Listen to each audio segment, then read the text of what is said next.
Hello and welcome into Mac People Stadium. I am Jalen Gillis here with PJ Gaither, and we are here for kickoff weekend here for Texas high school football.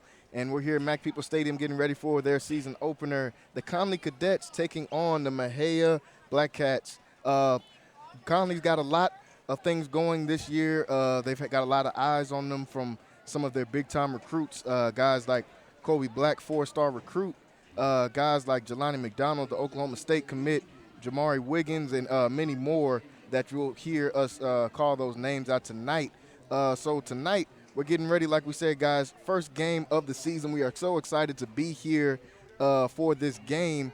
Week one is where, a lot of things, guys kind of work out the kinks. Guys try to work out a few different things, work through some things with their teams.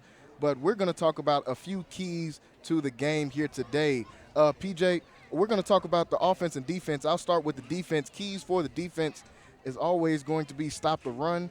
We have to start with that in the first week. Most teams, their offense have not caught up yet with their defense. So the offense for both teams are going to be trying to work things out and work out different things. So the defense is going to have to come out and try to stop the run. We know the run is something that all teams like to do. That's how you establish your offense. So if they can come out and stop that run early in the game, I think that'll be big for this team and being able to get the momentum rolling for the game. That starts with the front seven up front, and that starts with guys like number 6, Caden Turner, and number 16, Isaac Perez.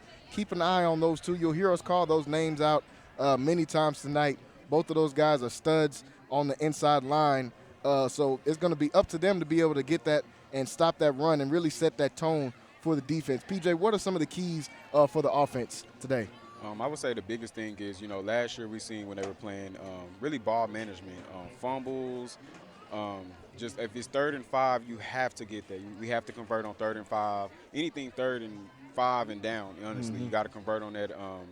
Honestly, the trenches, the trenches is a big thing. That's how everything's going to go with the offense. The passing game, the running game, and we talked to the coach and he said that there's going to be times that we might see Sibley on the other side of the quarterback, and we might see a receiver like Nobles on the other side also. So they're going to do different formations. So it's going to kind of be a little weird at first, but honestly, they just got to ball management that goes for McDonald. I know sometimes it gets tough. You might get rushed and they're getting in your face, and you just have to try to get the ball out. You're not really just thinking. You're just trying to get the ball out, and sometimes that happens, and that causes interceptions. So really just ball management, no fumbles, holding, a lot of penalties. With the offense also. So if they can kill all of that, they'll be very good tonight. I feel like tonight, this is a night just to really figure yourself out. Figure yourself out going into next week and the weeks after. Just to go ahead and try to clean up certain things. You're not going to come out here and look perfect. So don't even worry about trying to look perfect. Just come out and just capitalize on offense. Yeah. Each man has to do their job. They have to be able to stay in line with the team. We got a chance to chat with Coach Garrick just a little bit before the game started, and like PJ just touched on, one of the things he talked about was penalties. They've worked on that. They put emphasis on that, on trying to cut that out and cut those down some in the offseason. So excited to see how that's going to work. PJ touched on a little bit, Jelani McDonald starting QB. Like we said, Oklahoma State commit. This team, Connally team, has just got athletes all over the field.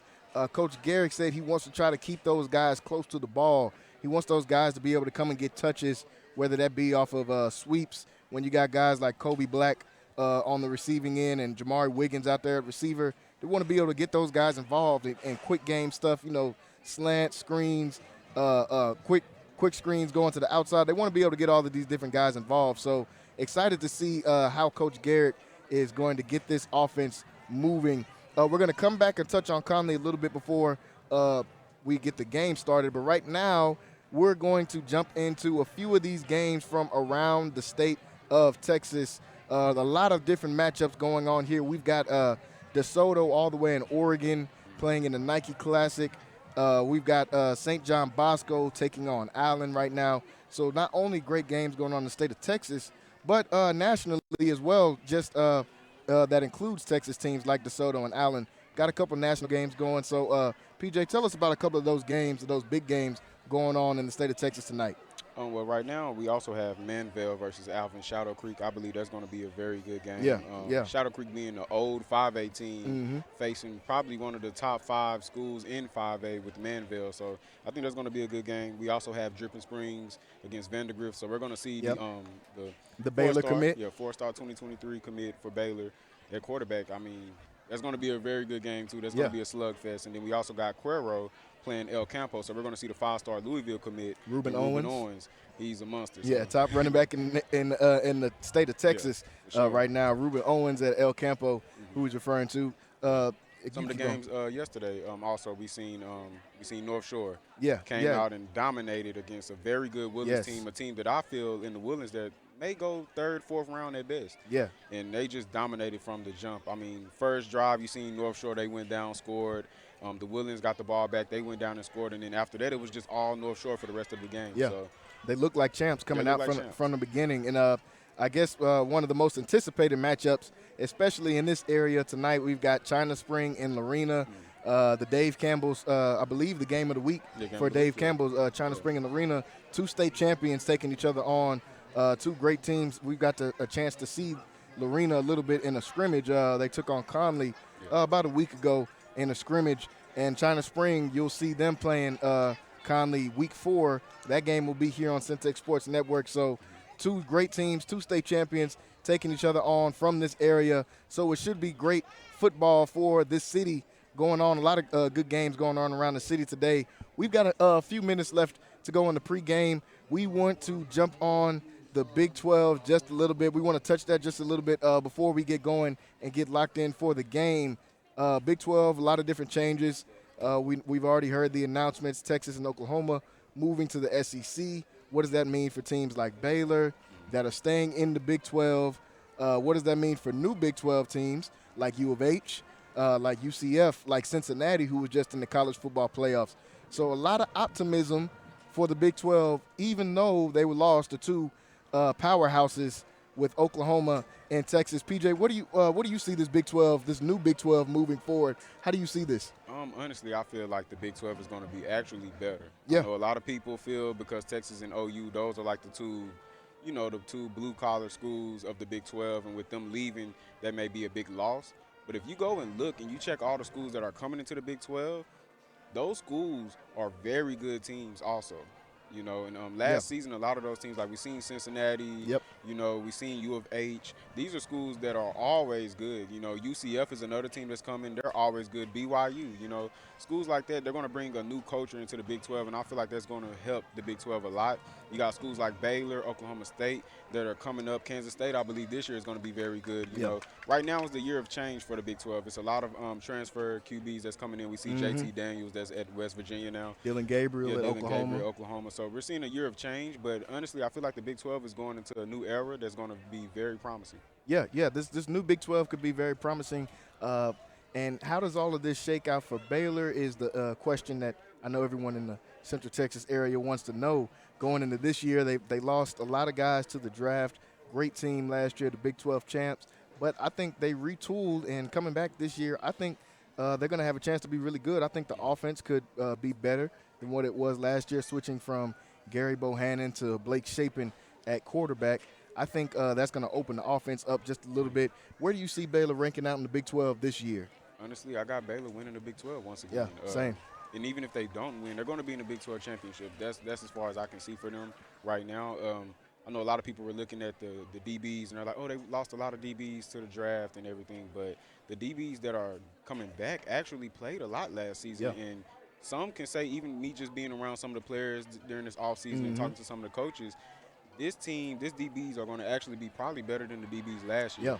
Yeah. And, with that front seven in defense is possibly the best defensive line in all of college. Oh, yeah. Also, their offensive line is probably the best offensive line in all of college. Yeah, they brought the whole line back. Yeah, they brought the whole line back. So even the skill positions on offense, they're doing very good. They have a number of running backs that I feel that all can fill the space of Ebner. And it's going to be a very good season for Baylor. I really feel like they're going to win the Big 12 again. So you heard it here, folks. Big 12 champs is what we're predicting from the Baylor Bears. I've got that locked in as well for Baylor, and Oklahoma coming in as a strong number 2. Guys, we're getting ready to get off of this pregame and get you guys ready for the game. Like we said, guys, kickoff at 7:30. We're getting ready for a good one here. This is going to mean a lot for this Connally team and how they're going to be able to move forward throughout the season. It's the first game, but they've got a pretty hectic schedule coming up after this. They've got La Vega next week, one of their biggest games of the year. Always, that's a rivalry game. That will be at La Vega. So this is going to be a good game. Get your guys locked in. Get your offense going. Get your defense ready. Get everybody used to getting hit. PJ, we know that's a big thing. In the first game, everybody's got to get used back to getting hit again. So we're excited to see these guys out here. So we're getting ready to start. We've got about 5 minutes before the game starts. We're going to run a few commercials, and we'll be back to you guys. I want to thank you guys for tuning in to this pregame. 7:30 kickoff, Connally Cadets and the Mexia coming up at 7:30. We'll be right back.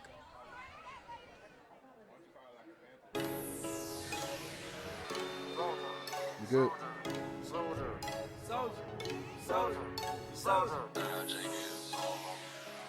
All the pretty girls stand up. All the pretty boys stand up. Pretty boys in the building. This right here is my swag. All the girls are on me. Damn. Everybody pay attention. This right here is my pretty boy swag. Pretty boy swag. Pretty boy swag. Pretty boy swag. Boy swag. Pretty boy swag. Pretty boy swag. Hello, my name is Roy Gillis, CEO of Lighthouse Streaming, and you're watching Syntech Sports Network. At Waco High, they have these pictures of when you go to college or whatever, and you take these pictures from your freshman year and send it back to Waco High, and you would walk through this hallway, you see Curtis Jones, and you see Jay Johnson, you see all DeGrade and all these guys walking back down. I mean, everybody. You walking through, you like, man, I'm gonna be up there one day.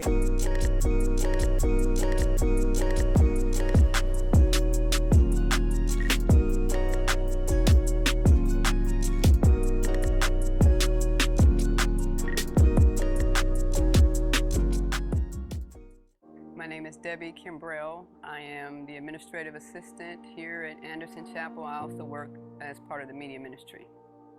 It was great working with Lighthouse. Everyone was very professional, came in to do video recording and streaming for a conference that we hosted here on time. They did what they needed to do, was seamless and transparent. It was great. The feedback, everyone was impressed. So it went out, it was a conference level, so a state level event, and everyone was impressed with the product and the result. We got the DVDs too, which people purchased, and they were impressed with those. It was great overall.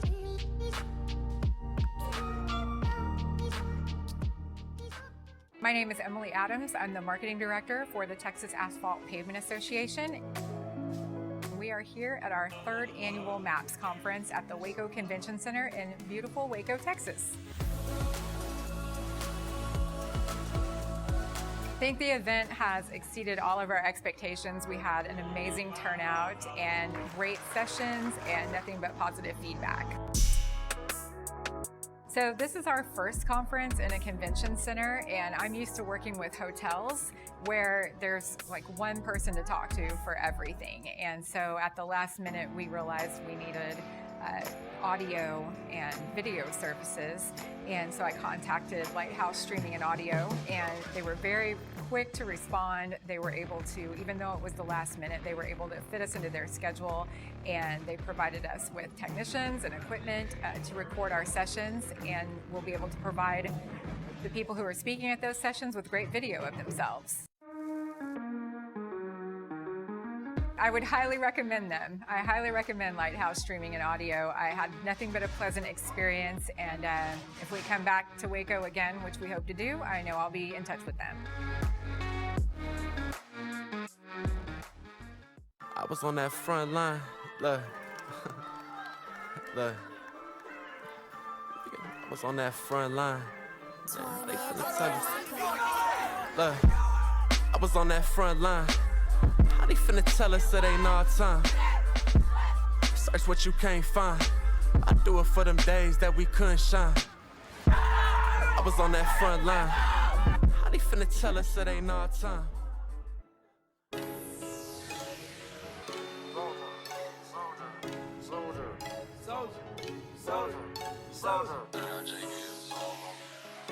All the pretty girls stand up. All the pretty boys stand up. Pretty boys in the building. This right here is my swag. All the girls are on me. Damn, everybody pay attention. This right here is my pretty boy swag. I was on that front line. Look. Look. I was on that front line. They finna tell us. Look. I was on that front line. How they finna tell us it ain't our time? Search what you can't find. I do it for them days that we couldn't shine. I was on that front line. How they finna tell us it ain't our time? I was on that front line.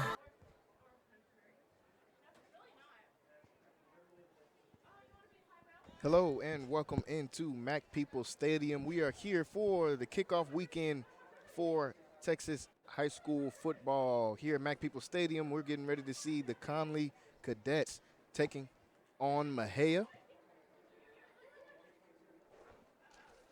As we see the guys lined up for the coin toss right now.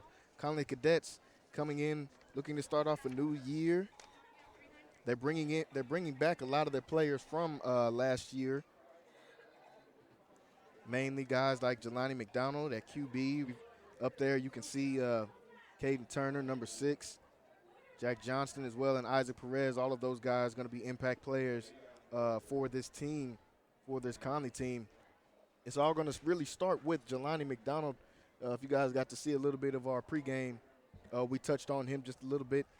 McDonald at QB, the Oklahoma State commit. This team is really going to go with him as he goes. The more success he has, the better this team will do. He had a great season last year. If he can improve on that season that he had a year ago, I believe last year was his first year as a starting QB. If he can improve on that, the season he had a year ago, I think that this Connally team can be very dangerous. Yeah, really just ball management. That's all he has to watch, really. Last year we seen whenever he came out the pocket, he was very good at making plays, you know. And sometimes even once he just stayed in the pocket and just threw the ball down the field, he was doing very good at that. Really just with this Connally offense, like I was saying during the pregame, just really big on ball management. No mistakes. Certain mistakes, you know, you just don't want to make because it's going to be very hard to come back from. So I think they're going to be very good tonight. I think tonight is going to really just dictate how the rest of these first few games are going to go for them. Yeah, they've got a pretty brutal schedule to start off the year. Coach Garrick likes to pack those pre-district schedules because it gets his team ready for what they're going to be able to see whenever they get the district teams. But they've got some tough teams coming up in the pre-district schedule. They've got this Mexia team they're about to face off against right now. You see them lining up for the kick. After that, they've got La Vega, Cameron, and China Springs. So a tough few games coming up. This game right here is a great starter game to be able to get your team ready for those few games coming up. Kickoff here at Mac Peoples Stadium. Mexia lining up to kick the ball off. As he see this one kicked to about the 10-yard line where this one is going to be received. And he makes one person miss, staying on his feet, and gets all the way down close to the 40-yard line, around the 42. And I believe that is Kiefer Sibley starting this game off, a guy that we're going to touch on, the junior running back coming in this year. He made a lot of plays on defense last year, PJ, for this team. He was really all over the field, one of their best defensive players. This year, he's going to get the slot to start at running back, so we're going to see him here on this first series. Kiefer Sibley, like we said, a name that you'll hear us call out a lot. Lining up there at tailback next to Jelani McDonald on the outside, Jamari Wiggins and Kobe Black. First play of the game. This one's going to be a handoff to Sibley, and he's already informed as Sibley is getting ready to take this one to the house. First play of the game. Kiefer Sibley lets you know how he wants this season to go. First play, we get this one started. Touchdown from the Connally Cadets. Kiefer Sibley takes this one all the way to the house. 60-yard run to start the game off. And PJ, we were talking about this guy in the pregame, and he's coming out showing you. I think that number 1 might have a little special on it. It might have a little something on it. Kiefer Sibley comes out first play of the game. Wow. 60-yard run to start the game off. I mean, in the return and in just the run, the one play that they just ran on offense, he just displayed how much of an athlete he is. I mean, that is crazy. And there go McDonald with the 2-point conversion. McDonald gets this one in easy on the 2-point conversion. One play, and we're done. One take Jake here from the offense as Kiefer Sibley takes this one all the way to the house. 60-yard run, first play of the game. I mean, honestly, a drive couldn't go no better than that. I mean, that's a perfect drive for offense. When you're mapping out your first drive for the game, and I'm sure Coach Garrick had it drawn up just like that. One play and we're out. Great way to start off. As you see here, folks, like we said, this Connally team, a lot of athletes on the field, but PJ, like you said, to be able to get the kickoff, bring the kickoff about 30 yards, stay on the field, don't come off, and get the first handoff to you, and you take it to the crib for 60 yards. What a way to start the season off. I feel like we're gonna be saying his name a lot. Yeah, we got to talk to Coach Garrick during the summer, and he really was telling us, man, Kiefer Sibley can be special. He can be special. He's going to be starting the tailback, and we've already seen it last year. He started linebacker, but he got a few touches at running back last year, and he turned him upfield and had some great runs. Kickoff here as Mexia gets the ball first. Their first touch of the season. And this one is going to be brought down out of bounds. And here comes Mexia just past the 30-yard line. Decent field position as that was Taj Bryant. The senior was able to get that one and bring it all the way to the 32-yard line where the ball will be placed to start off this first drive. So we didn't get to say much about the offense with one play in and going out.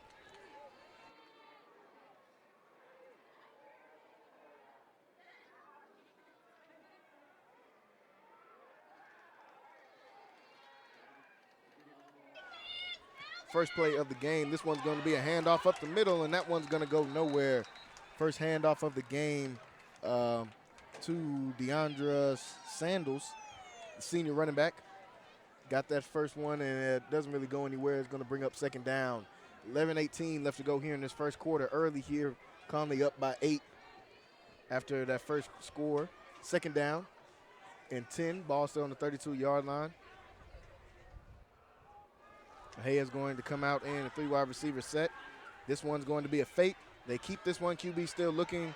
Now he's trying to get outside the pocket. Makes one person miss, and here he's still going with the ball. Slides as the tackle was coming in, and he's going to get enough leaves to pick up the first down and move those chains on that one, and that was a QB keeper that time. And even though he got the first down, I mean, you see he had to run. The DBs, they covered everything. DBs did a great job on that time. Big hit on the inside as you see another guy whose name we're going to be calling a lot, and that is Turner as he starts this one off. I believe has a chance, and we see a late penalty flag coming out. We'll wait to get clarification on that one. You know, Caden Turner, he was a guy last year that we really were watching. He did a great job. We really feel like he's a very slept-on player for the defense. Yeah, they got a lot of 4- and 3-star athletes on this team, and his name should be right in there. I believe he could be the best player on this team, and saying that from a guy playing nose tackle, but as the season goes on, you guys will get what I'm saying. He had an interception last year that he almost took back to the house. He's had He's had multiple games where he's had multiple pass breakups from the nose tackle position. I mean, we know that's hard to do. I mean, even some of their toughest games, he always showed up. So we feel like he's going to be a difference maker.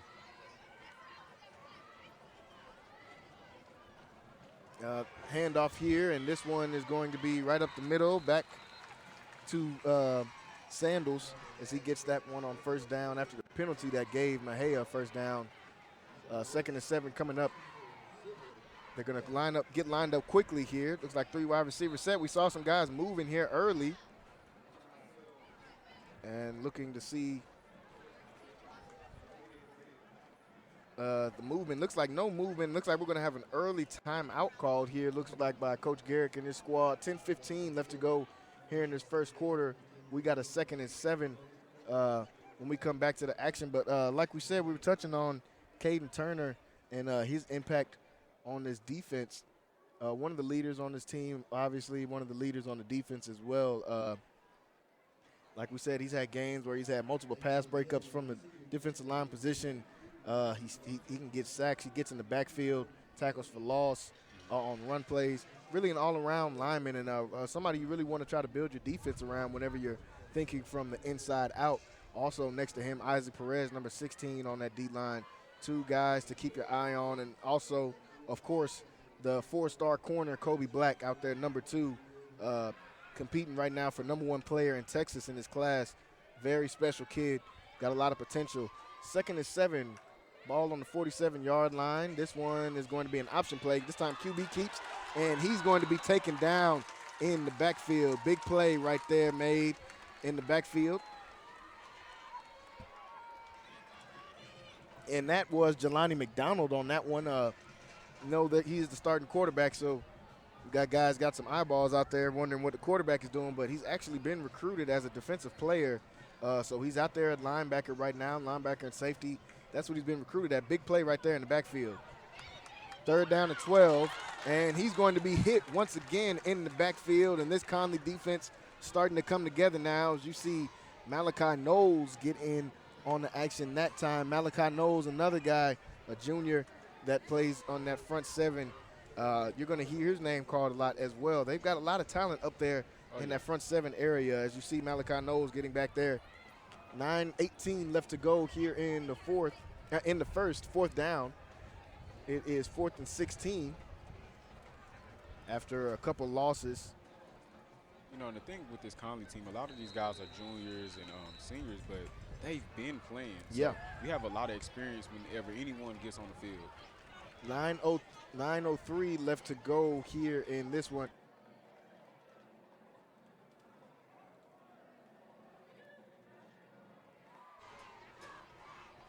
.903 left to go here in this first quarter. Connally up by 8 after that big run there by Sibley. 4th and 16 when we come back to the action. So far, this Connally team is looking good. You know, it's only been a couple minutes into the season. So far, they've been looking pretty good, coming out on defense, getting a stop. Offense, 1 play, and in the end zone. For all of our viewers out there, if you guys are watching on Facebook, we've got stuff. We've got it going on Facebook. We've got YouTube and the website. If you guys are having any problems with the stream, make sure you guys go to the website and stream from there. That is syntechsportsnetwork.com, syntechsportsnetwork.com. And this one is going to be a punt here on 4th down. This one's going to go in the air, not very far, and hit out of bounds. So kind of a shanked punt. It's going to give Connally great field position, and here comes the offense once again. As you see Coach Garrett talking to his squad, getting them ready. Coming out here, wanting to get another drive like the last one. 1 play and in the end zone, but you know that's not realistic. Ready to see what this offense has got in store. Jelani McDonald coming out, and he's going to try to lead this offense down the field. They're starting with great field position, ball on the 43-yard line. 1st and 10. Got 8:55 left to go here in this first quarter. 1st and 10. We got a 3 wide receiver set. This one's going to be another handoff to Sibley. Sibley makes another person miss. Great run. Getting to the outside. Here he goes once again. Sibley. He can't do it twice in a row. Wow. Kiefer Sibley. 2 touches, 2 tugs to start the game. Touchdown, Cadets. We just said it was unrealistic, but it's very realistic now. Very realistic for this Connally team. 2 plays, 2 scores to start this game off, guys, and they're off and running here at Mac People Stadium here to start this game. It looks like they're going to try to go for 2 once again. kind of a funky formation here, and they're going to toss this one up to Nobles. Great play call right there from Coach Garrick and this squad as they punch another one in for two to start this one off. 8:45 left to go in this first quarter. 16-0 after only a couple minutes run off the clock. Kiefer Sibley, they gave him the keys and the starting job to that running back position, and he's he's making himself known and making his presence known here to start this game off. 2 touches, close to, we don't have the exact yardage, probably close to 100 yards already, because that was about a 40-yard run. Last run was about a 50 to 60-yard run, so close to 100 yards already off of 2 touches here early in the game. You know, when you're coming in with as much hype as the Connally Cadets are coming in, this is what you're supposed to do. You're supposed to impose your will on the team and just show that you're athletically, just overall, just better than them. So they're starting out very good. I mean, you can't start out no better than this. I mean, can't have a better start than that. No matter how coach tries to dry it up. 2 run plays. 2 run plays, 2 touchdowns to start the game off, folks. We got a good one here at Mac People Stadium.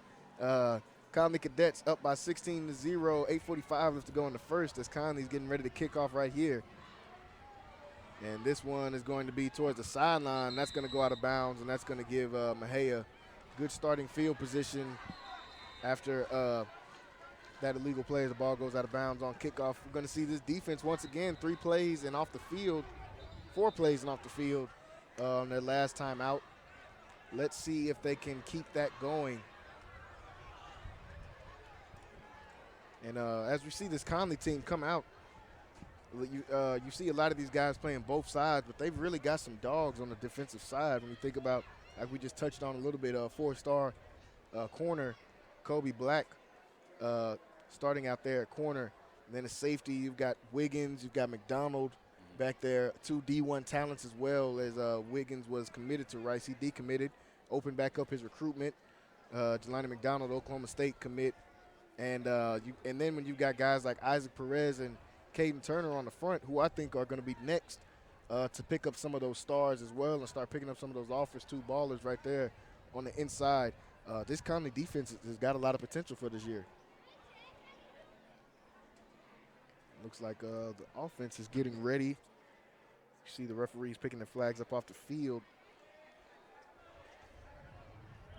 Like we said a little bit earlier, if you guys are watching, whether that be Facebook, YouTube, or the website, syntechsportsnetwork.com, make sure you guys are liking and subscribing all of those pages as well.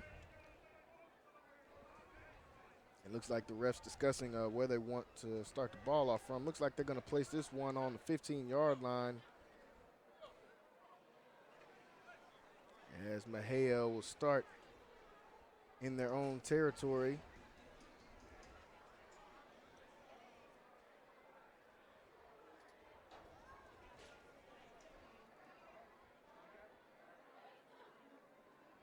Here comes the Mexia Black Cats coming out to get lined up, looking to kind of correct some of those things on offense they had last time out. First down and 10. Ball is on the 15-yard line.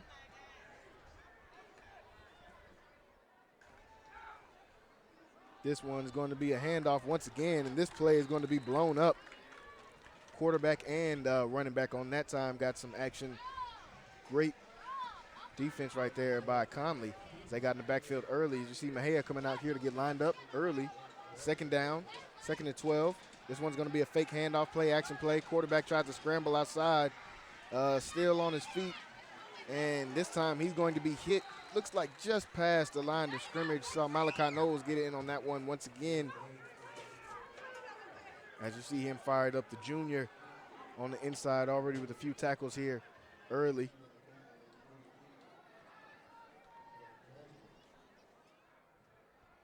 Third down as they come up and get lined up quick. 3rd and long. 7:54 left to go here in this first quarter. Quarterback's going to roll out. He's going to let this one go, and this one's going to be picked. Jelani McDonald makes the last man miss, and he'll walk into the end zone. Touchdown, Cadets, once again. These guys are ringing on all working on all cylinders right now as they get the offense and the defense going, as Jelani McDonald able to walk this one into the end zone for a touchdown. Pick 6, and he'll stay out on the field and line up a quarterback to get these guys lined up. Great start for the Cadets. They're clicking on all cylinders right now.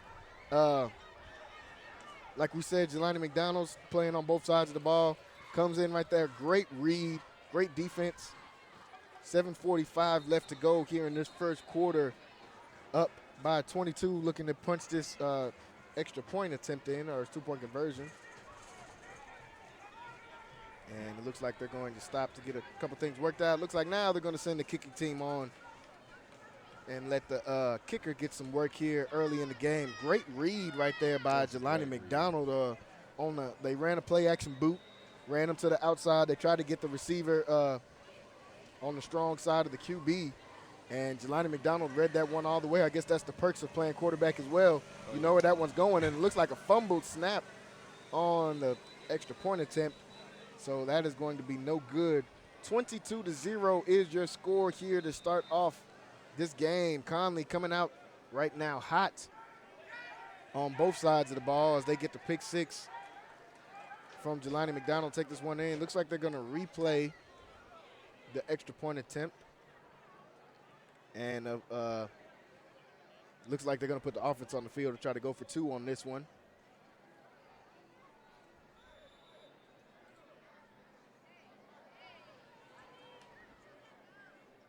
And this one's going to be a fake handoff to McDonald, and he's going to punch his way into the end zone, powering his way through, and they try to drag him back out. Well, they say that's 6. They're going to say no. Or not 6, but the extra point. They're going to say no, he did not get in. Looks like he was in, but sideline judge said no good on that one. So they will not get it. 22-0 right now. Connally clicking both sides of the ball. 7:45 left to go here in this first quarter. 22-0 is the score. We'll be right back for kickoff.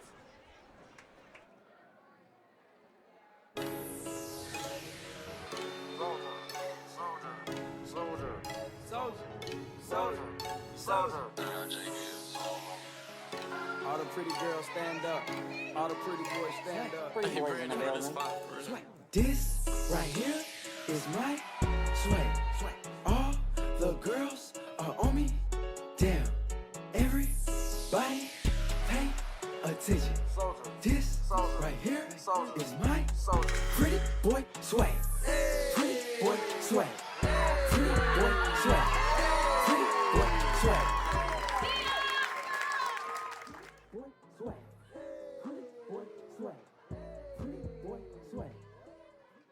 Hello, my name is Roy Gillis, CEO of Lighthouse Streaming, and you're watching Syntex Sports Network.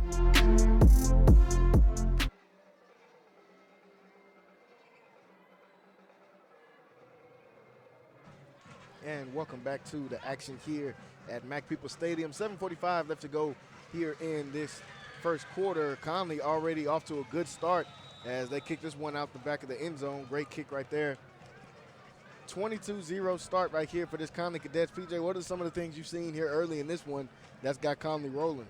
I mean, honestly, they're clicking on all cylinders. The defense is flying around the ball. I mean, you're not just seeing just 2 or 3 guys going whenever they see the ball carrier. I mean, the whole defense is going. So you got all 11 that's chasing whoever has the ball.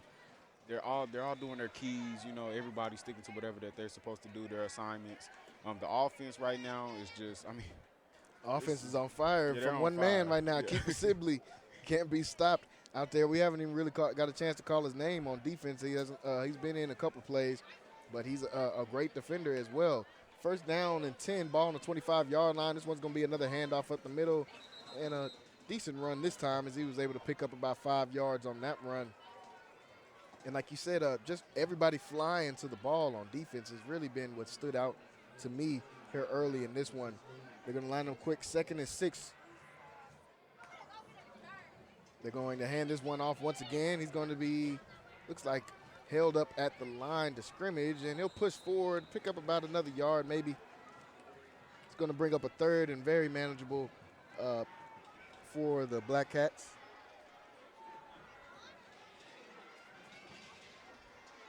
Third down and short.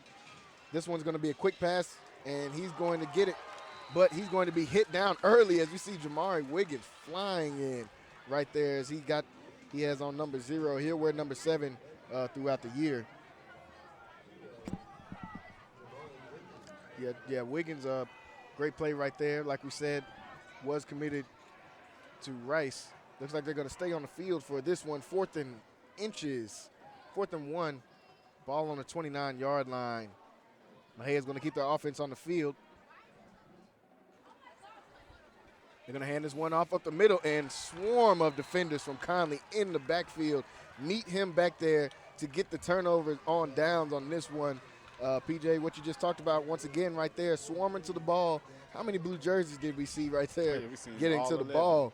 And like you said, looks like we got a chance to see almost all 11 as those guys up front who we were talking about once again pushing the Mexia line backwards and coming up with that big 4th down stop to get a turnover on downs. Right now, Connally making this look easy.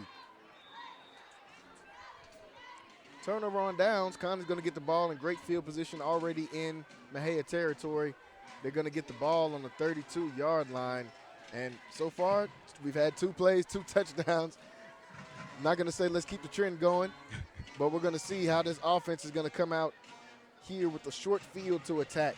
6:21 left to go here in this first quarter. 1st and 10, ball on the 32-yard line, and we're going to see a timeout called by Coach Garrett before that play was off. Connally going to use their 2nd timeout of the game for that one. 6:21 left to go. And like we said, this offense, they've started out hot. 2 plays so far, 2 touchdowns. That's why we have this short break and timeout. Let's look at some of these games from around this area. Right now, as far as the update, we have still 0-0 in the Lorena China Spring game. I know that's a game that we're going to be keying in on the whole night. So let's see. We got McGregor up 21-0 on Hillsboro. And it looks like they're coming back out to get lined up. 1st down and 10. Connolly's got the ball after that turnover on downs. Ball on the 32-yard line. Connolly's going to come out 3 wide receiver set. This one's going to be a pass. McDonald's going to take his time. Launch this one down the field, sideline. This one's going to be caught in the end zone. Kobe Black, touchdown. What I think can be a very electric duo this year, McDonald to Kobe Black, touchdown. PJ, we couldn't have called this one any better. 3 plays, 3 touchdowns for the offense. As you see Kobe Black getting loose. Great pocket presence and a great throw right there from McDonald. How improved did that look right there from last year, and that just pocket presence and poise on that one and letting that one go as that extra point attempt is through and good. Yeah, he threw a dime right there. I mean, you couldn't ask for a better pass. Perfect over-the-shoulder pass. Great ball from the senior, Jelani McDonald, as he's got a pick 6 in this one and a perfect dime over-the-shoulder throw to Kobe Black to make this 29-0 here to start this game off. 6:13 left here in the first quarter. Folks, we haven't even gotten through 6 minutes yet in this one, and Connally is coming out on fire so far. Touchdown in the back corner end zone right there from Kobe Black to McDonald. I mean, it's honestly crazy. We have 3 more quarters to play. They've come out playing so good so far, and the tank is out right now on the sidelines for Connally. I'm sure you'll be seeing that tank a lot tonight after each score. 29-0. Connolly's coming back on the field here to kick this one off. And just about everybody, we've seen just about everybody we touched on in the pregame having some type of impact already in this one. Sibley with a couple touchdowns. Black just got the touchdown in the back of the end zone right there. Jelani McDonald with the pick 6. We've seen Wiggins come in with some big hits. We've seen Turner, Perez. I mean, these guys are really, really playing their roles. And like you said, really everybody's just doing their job. No one's really doing anything out of the ordinary. Everybody's sticking to the game plan and doing their job. You know, that's a lot of times where a lot of teams, you know, that be their downfall. A lot of guys still trying to do other guys' assignments. As long as you stick to your assignment, everything should be okay. And this one is going to be run out of the end zone, just short of the 30-yard line. I think they'll mark him down at the 28. And we'll see this Mexia offense one more time. So far, Connolly's defense very stiff on that last one. Forced a turnover on downs on the 4th and inches. Let's see what this defense can do this time coming out.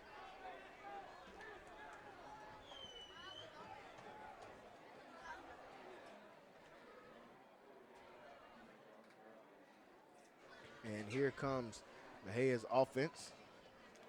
As Nate Burns, the QB, gets his offense line back up out here.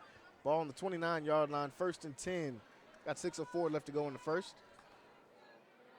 This one's going to be a drop back for Burns, and Burns got pressure, gets away, and he doesn't get away from Turner. Ball comes out as well, and this one is going to be a fumble recovered by Connally. I believe that's what they'll call, and that looks like that's going to be the call on the field, a fumble. That one forced by Caden Turner. Once again, you saw him break through that line, chase down the QB, got his hands on him. He thought he got away, fell down, and lost the ball. Great play right there by Turner. You see, and it's not always about you getting a sack. You just want to just be a distraction sometimes. Yeah. I mean, Create pressure. Just create pressure, and he was able to just make him fumble the ball, So right now, honestly, they're playing lights out. I mean, I'm kind of lost for words when it comes to the team right now. Lights out. I mean, lights out. As close to perfect as you could get. Let's see how long they'll keep this momentum going. 5:45 as we go in the first. Here comes Connally offense after that turnover. And this one is going to be a QB keeper for McDonald. McDonald makes somebody miss, stays on his feet and keeps on his feet, and he's going to go in once again. 4 for 4. 4 plays on offense, 4 touchdowns for this Connally offense. Wow. And that was a fumble snap. Off a fumble snap, McDonald picks this one up. He's got a play similar to that. Actually, last year, a fumble snap that he turned into a touchdown, and he comes off the field just shaking his head. Too easy right now for the Cadets as they're up big, 35-0 on the Mexia Black Cats, and Conley's looking good. Extra point attempt is up and good right through the uprights. So is it too early to say that, if they score one more time, is it okay to go ahead and put the backups in? I don't think it's too – I don't know. That's a good question, PJ. He's still here in the first quarter. We got a lot of time left to go. And Connally, wow, coming out. I mean, it doesn't get any better than that when you have 4 plays for 4 touchdowns right now. The offense is really clicking. Right now, Jelani McDonald is really showing poise with this team. And not only poise, he's showing a lot of improvement from last year. I know it's a small sample size. It's only been a few minutes into the game. But just the way he's controlling this offense, I mean, they've had 4 plays, 4 touchdowns. Quarterback's got to get some credit for that, and 2 of those touchdowns are his. Also, he's got a pick 6 on the defensive side of the ball. He's come out locked in this one. 5:37 left to go here in this first quarter, folks, and looks like Connally going all out so far.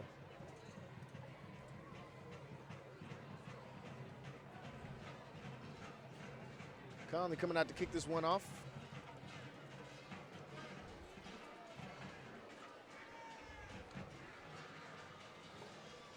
And this one is going to be another good kick. This one's going to go into the end zone once again.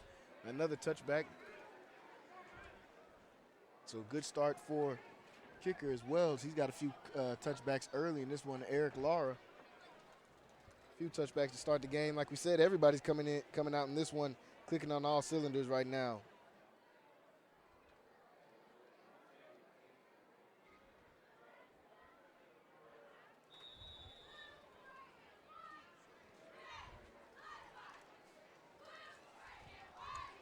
Ball's going to start on the 25-yard line after the touchback. Connally's defense has been on fire so far in this one. This one's going to be a handoff up the middle, and he'll pick up a few yards. Second down coming up. And they're going to get lined up quick. Burns in the backfield. He gets the ball, is going to hand this one back off. And he's going to be stuffed once again. And we're going to see a late flag there towards the end of the play. We'll look to see clarification on this one. 5:11 left to go here in this first quarter still. Connally up huge right now, 36-0.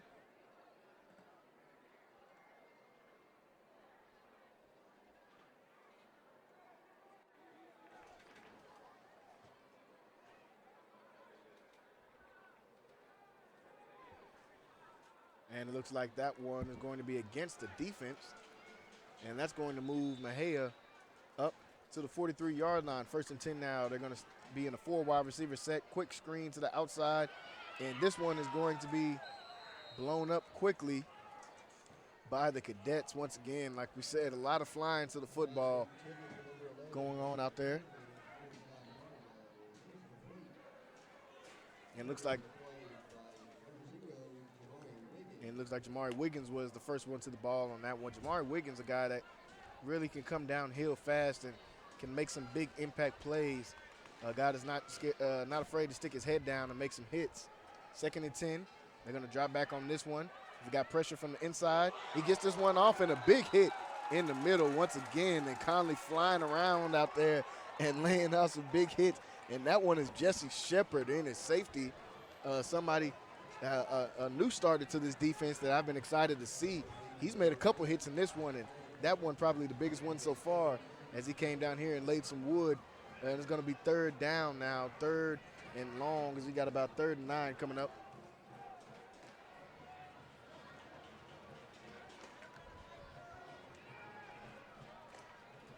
And another big play in the backfield once again. Jamari Wiggins zooming inside and sniffing that play out. Saw that one the whole way.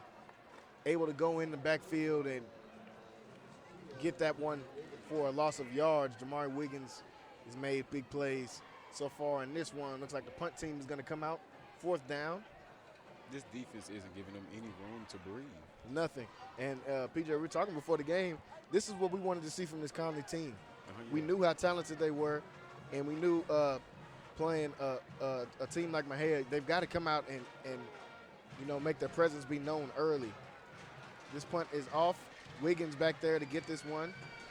And this punt is going to roll all the way back inside the 20 to about the 18-yard line. So here comes the Connally defense, the Connally offense once again. The Cadets have been on fire, really just from both sides of the ball. But we know on offense they've been on fire. 4 plays, 4 touchdowns. Now this time might be a little bit harder. This is the furthest back they've started with 3:33 left to go here in the first quarter. This is the furthest they've been back so far. So this is the longest field they have to work with. Let's see what their offense can do this time. Looks like they're going to come out on about the 14-yard line. So they've got the whole field, length of the field to go.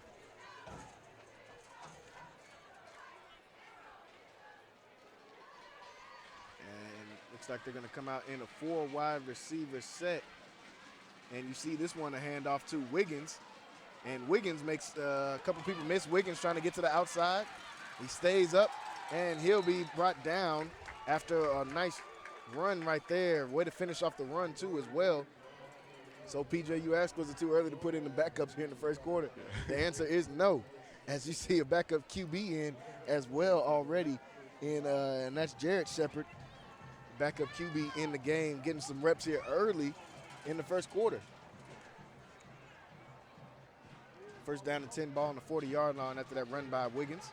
This one's going to be handed off to Sibley, and Sibley is going to try to get to the outside, and he a big hit right there on the end of the play. As we heard some whistles, it was like they were trying to stop the play.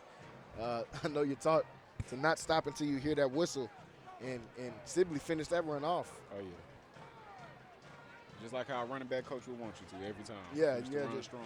Running back coach is always going to appreciate you finish that run, and he did that one. Looks like they're going to replay that 2nd and 6 now. This one's going to be a handoff to Nobles. Nobles in the middle, and Nobles some tough running, and he's going to pick up enough for the first down. So we're seeing a lot of different guys come in early and getting touches in that backfield. We've seen Nobles back there, Sibley back there as well. We've seen Wiggins with a good run as well.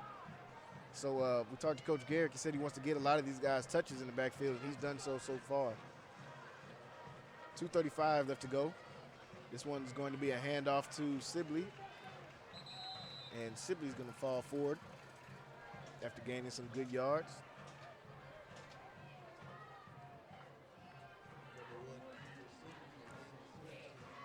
Couldn't ask for a better start here tonight at Mac People Stadium for this Cadets team.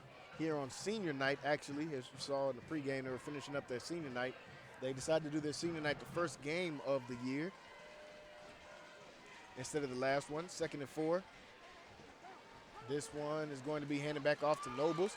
Nobles makes somebody miss, and Nobles cutting up the sideline, trying to get to the sideline, and he's still going on his feet, and he'll be brought down inside the 5-yard line. Great run right there by Jonathan Nobles as he's able to get that one. The junior gets a carry and takes this one all the way inside the 5-yard line. You know, Noble's another guy that's very special. Yeah. Nobles like got a lot of potential. Got like a quick twitch to him. Yeah. So, yeah, it's going to be special. Well, we saw some plays from him last year, and this one they're going to try to punch that one in. It looks like they lost the ball, and Nobles tried to punch that one in, saw the ball come out, and it looks like they're going to say touchback on that one. Lost the ball in the end zone there. They're going to talk to him about some ball security there, but still a great drive for the Cadets on that one, getting all the way down to the end zone on that one, and it looks like it's going to be a touchback as the ball goes into the end zone, and we're going to see this defense come back out once again.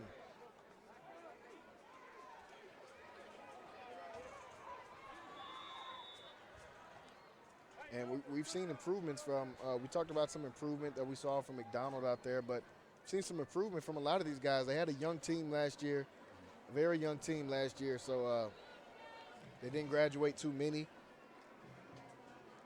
Lost a couple seniors last year, lost one of the main guys to the transfer portal, but they're coming back out here and looking great so far. 1st and 10, Mejia's got the ball. They're going to hand this one up off the middle with 1:35 left to go here in this first quarter. You know, with them losing Trey Wiseman to DeSoto, a lot of people were saying that they weren't going to be as good on offense, you know, but I'm glad that they're proving them wrong. Yeah, we've got to see this Connie's team kind of behind the scenes, and we know the talent that they've got here. And as you see Turner coming in that time and getting the first initial contact, and we were talking about him earlier in that one. Yeah, you got to wrap up on that tackle. But he was in the backfield once again. Like I said, this kid is special. Caden Turner has got a lot of potential on this team. He just knows how to disrupt every play, you know. It's hard to do from playing it with your hand in the dirt right there, but he makes a lot of plays, and his running mate right next to him, Isaac Perez, makes a lot of plays as well.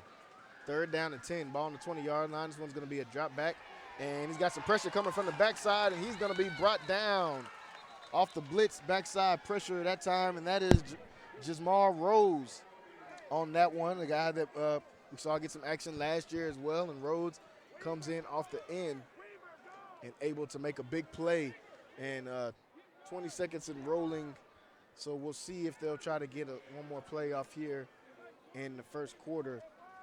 After that sack right there by Rhodes is going to bring them, and that's going to take us to the end of the quarter here, folks. 4:14 left to go here in 4th down and 14 when we come back. End of the first quarter here. We're getting ready for the start of the second. Right now, Connally up big, 36-0. You're watching Centex Sports Network, and we'll be right back. Hello, my name is Roy Gillis, CEO of Lighthouse Streaming, and you're watching Centex Sports Network. At Waco High, they have these pictures of when you go to college or whatever, and you take these pictures from your freshman year and send it back to Waco High, and you would walk through this hallway, you see Curtis Jones, and you see Jay Johnson, you see all DeGrade and all these guys walking back down. I mean, everybody, you walking through, you like, man, I'm gonna be up there one day.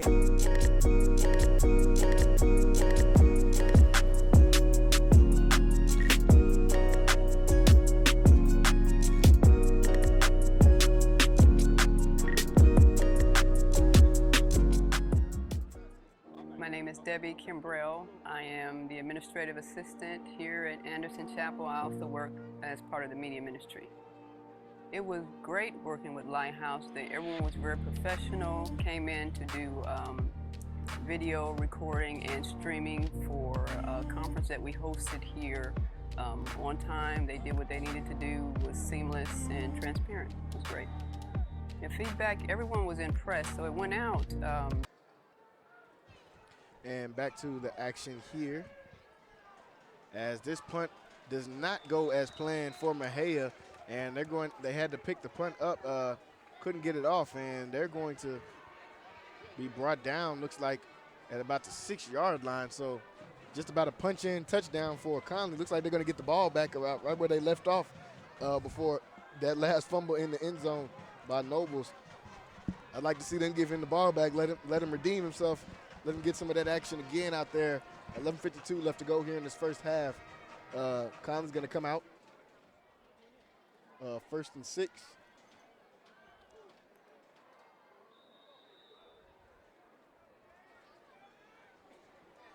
And this is great field position, on the 6-yard line. They're going to come out, and looks like a 2-back set. They got Nobles back there with Rhodes as well. They're going to be back there with Shepard. And a high snap, and Shepard's just going to have to fall down on the ball on that one dead play. It's going to bring up 2nd down. Move them back just a little bit.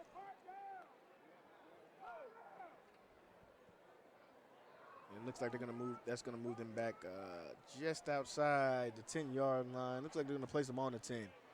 So 2nd down, 10 yards to go, 2nd and goal.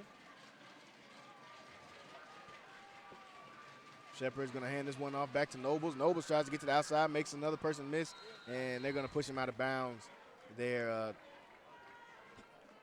No gain on that one's going to bring up 3rd down.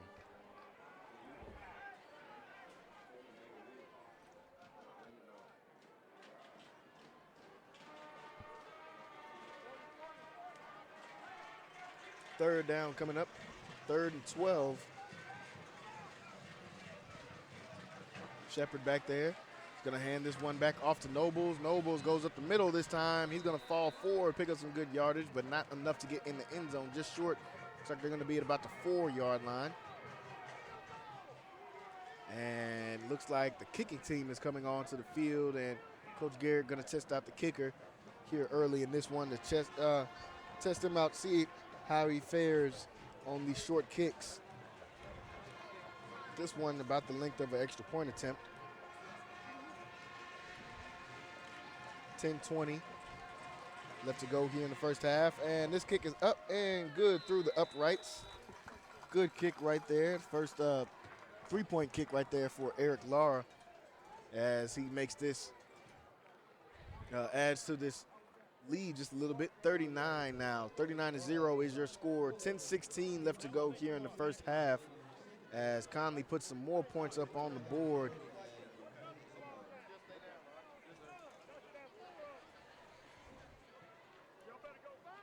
Still a lot of time left in this game, and we've seen Connally come out, like you said, close to perfect game so far in this one. I'm sure Coach Garrick is happy about seeing that. And PJ, we talked a little bit in the pregame about what do we want to see from this Connally team, and like we said a little bit earlier, this is what you wanted to see from Connally coming out and playing a team like Mexia, because they've got a real nasty start to the season. As soon as they get through this game, going into the next week, they've got La Vega next week, Crosstown. Can't even really say Crosstown matchup because it's really just on the other side of 35, probably less than a mile away from each other, those two schools. So a lot of these guys know each other, have known each other a long time. Always a great game, big rivalry game. That's next week. That'll be here on Centex Sports Network as well. And I'm picking that game to be the game of the season. Yeah, that game's got a lot of potential. Good kick once again. This one's going to be fielded just above the 5-yard line. And the runner's still on his feet, makes a couple people miss. He stays up, and he'll be brought down just in front of, or just past the 35-yard line. And here comes this Connally defense once again.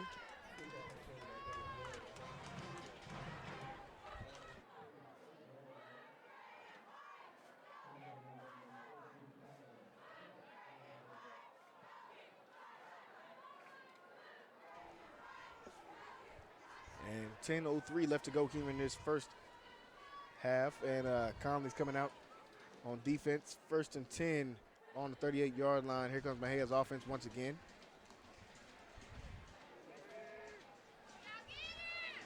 And this run is going to be brought down at the line of scrimmage.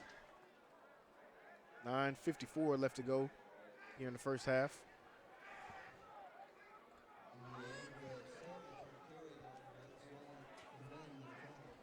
Second down and 10 coming up. If you guys are watching on Facebook and YouTube, make sure you guys are liking this stream, and also leave some comments in the chat too. Let us know how you feel about this Connally team. Starting out here great so far in this first half. 9:20 left to go here in the first half. Third down coming up after that short run on second down. They're going to get lined up quickly here. 4 wide receivers set. Burns going to drop back, get this one off, and that one's going to go over the head of the receiver. Incomplete. That's going to bring up 4th down.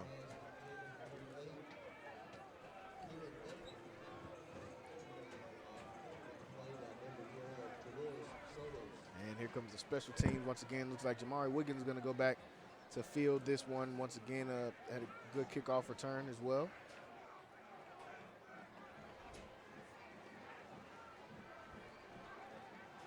Wiggins, a guy who's got a few different D1 looks already. Like we said, he was committed to Rice, decommitted to Rice, and opened his recruitment back up.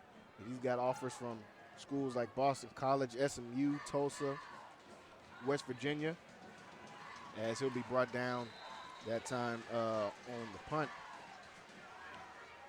Rice, Navy, Colorado State, just to name a few of the offers he has. So Jamar Wiggins, another guy with a lot of talent, another one of these prospects here at Connally. I'm sure by the end of the season he'll have a lot more. Maybe even after this game. Yeah. I'm sure after this game, a few of these guys might be getting some calls. They come out looking great. Excited to see Sibley start picking up those calls too. I've seen him working a lot in the summer, grinding at a lot of these camps. And that's really what you love to see, man, when guys really want it and really want to be great going out there and playing football. And Sibley is one of those guys you can tell just plays with a lot of energy and a lot of passion. Even last year when he was starting on the defensive end, just plays with a lot of passion in the game. McDonald is back in the game. He keeps this one on the keeper, looking to pick up a block on the outside. He does pick up that block and gets outside. And McDonald really just looks so calm this year. A lot of poise. I've said that a few times tonight, but a lot of poise we've seen from him. He's doing everything. He makes everything look so smooth right now. Like, he's making everything look easy. Whether he's throwing the ball, running, everything just looks very smooth. It looks natural for him. And that's exactly what you want to see from your quarterback, just to have everybody under control. When he's under control, he has everybody else under control. And so I'm very excited to see how this offense is going to look throughout the season here with McDonald looking like this here early in this one. This one's going to be a handoff on first down to Sibley. Sibley gets around the corner, and he's going to go out of bounds. And he'll pick up the first down. Again, another good run for Kiefer Sibley on that one. And watching this team, and like you said, kind of being plugged in a little bit behind the scenes with them and seeing these guys grind in the summer, I feel like a lot of these guys on Connally want it. I know they've got they've got a lot of the looks, they've got the eyes of recruiters, but I think they want to come out here and prove that why they have those eyes, and I think they really want to come out here and try to make a statement this season. And this is the way you want to do it, starting off the game. 8:39 left to go here in the first half. Yeah, I mean, like, I've seen some of these guys at the gym. Like, I'll be at the gym late at night. I see some of these guys at the gym. Like, these guys really want it. They've been putting in the work this summer, this offseason, so they're just showing it tonight. And McDonald, you'll see, brought down on first down that time. And when you see, you like to see those guys putting in that work, especially when they're younger at this level. You know, a lot of guys can lose the passion, especially when they start getting that attention and start getting those eyes on them from a lot of these different recruiters. And but these guys are playing, trying to prove, like I said, why they have some of those looks. And not only that, as this one is going to be a handoff to Nobles as he makes a great move inside, and he'll be brought down after enough to pick up the first down. Again, another good run for Connally.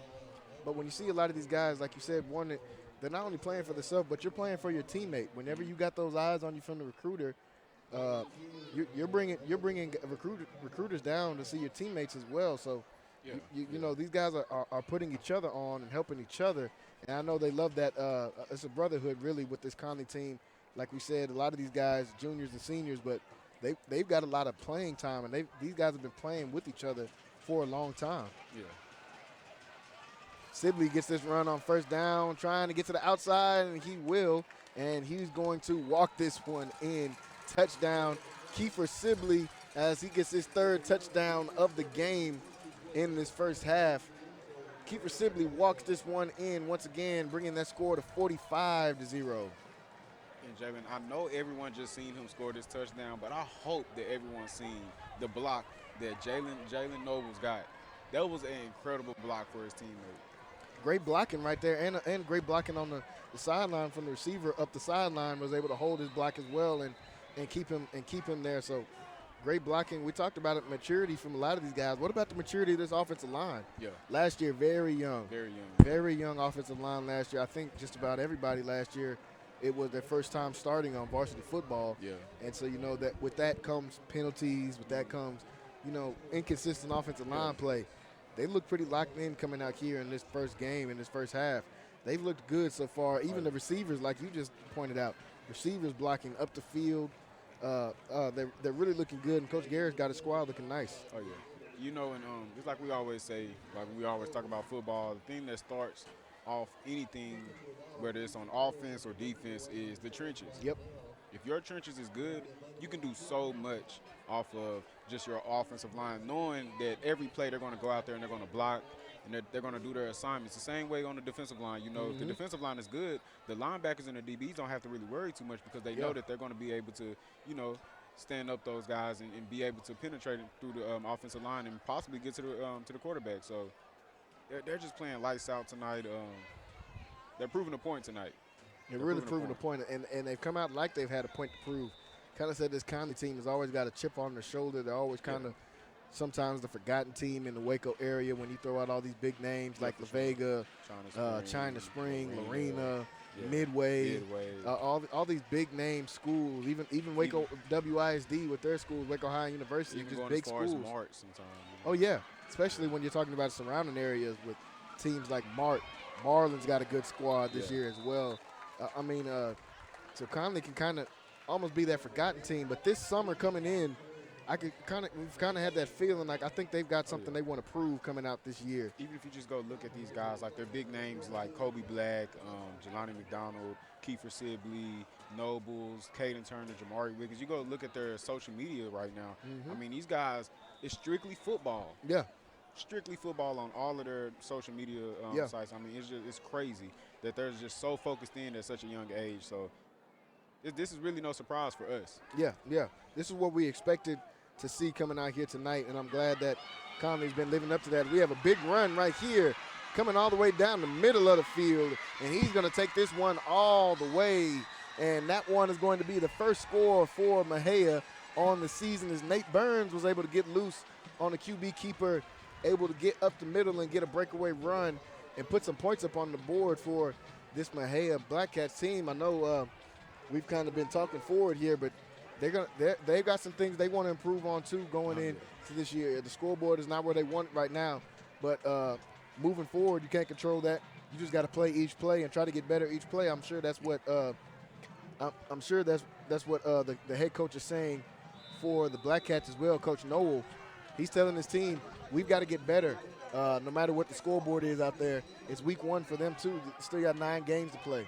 So each play they're trying to get better out there as well. And Nate Burns, the senior, able to get that one all the way down the field on a big run right there from Burns. 7:15 left to go here after that touchdown. Mexia gets on the board. 46-7 is the score of 7:15 left to go here in this first half.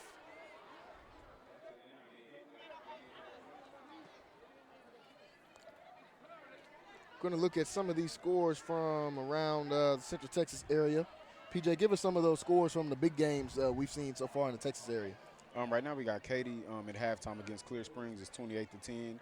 We got Klein Oak 24-12 against Spring Decaney also in halftime. We also got Mansfield versus Waco Midway. Mansfield up 21-7 at halftime. We got Flower Mound Marcus versus Highland Park in a slugfest, 10-10 at halftime right now also. And also we got third quarter up in Oregon. We got DeSoto versus St. Augustine out of New Orleans, and DeSoto's winning 14-10. Yep. Some of those big games, and excited to see, able to see some of those highlights after this game from that DeSoto game as well. See Alvin Shadow Creek as well, 23 up 23-0 Manville. Alvin Shadow Creek is one of those teams, you know, you don't want to sleep on them. PJ, we were big on those guys last year. Really a couple of the Shadow Creek teams. We were big on those guys last year. They've got some talent out there. Oh yeah. They're becoming a premier team out of the Houston area for sure. Yeah, but a lot of talent down there in that area. You see them up big on that one. Austin Westlake in a tied right now, 14-14, Fort Bend Ridge Point. Austin Westlake, kind of the favorites. Is that safe to say? Favorites coming into this season to possibly, it would just be their fourth in a row? Or just fourth in a row. So they're challenging for that Lake Travis record right there to win 4 state titles in a row. Yeah, that's something we're very familiar with. Yeah, we've got to see a lot of Lake Travis and Westlake going to Midway some years back. But both of those two powerhouse teams down there, and they're coming after. I think they've got a good chance to be able to contend, to be able to go after that record, to be able to get their 4th straight championship. 1st and 10, ball on the 30 after that last touchdown. Here comes Conley up on offense, and Shepard is in the game back in a QB, and he'll be brought down behind the line on this one. You know, just to go back to Austin Westlake, they got a 4-star receiver that's committed to Notre Dame, Jaden Greathouse. That guy is unbelievable. I mean, he's a 3-time All-American. The guy is unbelievable. They always seem to find that kind of talent, and I want to say that their tackle is going to Clemson as well. I'm not sure on that one, but he's a monster as well. Got a chance to see some film on him, and this one is going to be a bad snap. Going to lose about 10, 15 yards on that one, and that's going to bring up a 3rd and long for Conley on this one. And it's not affecting them tonight, but we're seeing them have a few mishaps with the snap right now. Yeah, and that's what you want to get out some of those kinks, especially with backups in. When you're only seeing a couple mistakes in with the backups, that's really a good thing, and it's really something that you like to see, even with the backups coming in and having some discipline as well. So now 3rd and very long after losing the ball on that one. 3rd and 23, ball on the 17-yard line. This one is going to be a handoff and going to pick up a few yards, but still going to be brought down short of the 3rd down marker, and that was Davion Sales able to pick up a couple yards on that one, and that's going to bring out the punt team. First punt of the night for this Conley offense. With 5:38 left to go in the first half, going to see the punt for the first time, and McDonald back to punt this one off.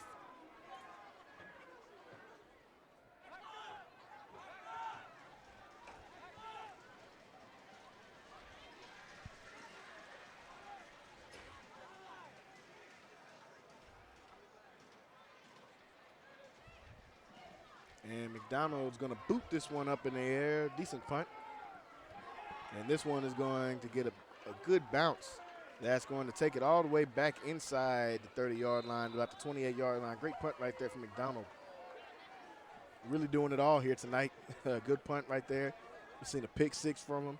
Thrown a touchdown and run for a touchdown. So Jelani McDonald's kind of been all over the place here tonight.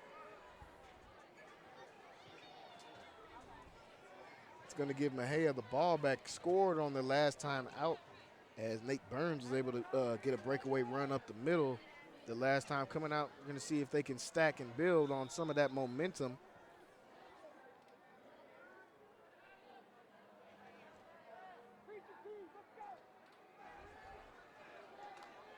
First down to 10. This one's going to be a pass, quick pass to the outside. And he makes a couple of people miss, and he's going to be brought down now after picking up about 4 yards on that one. 4:45 left to go here in this first half.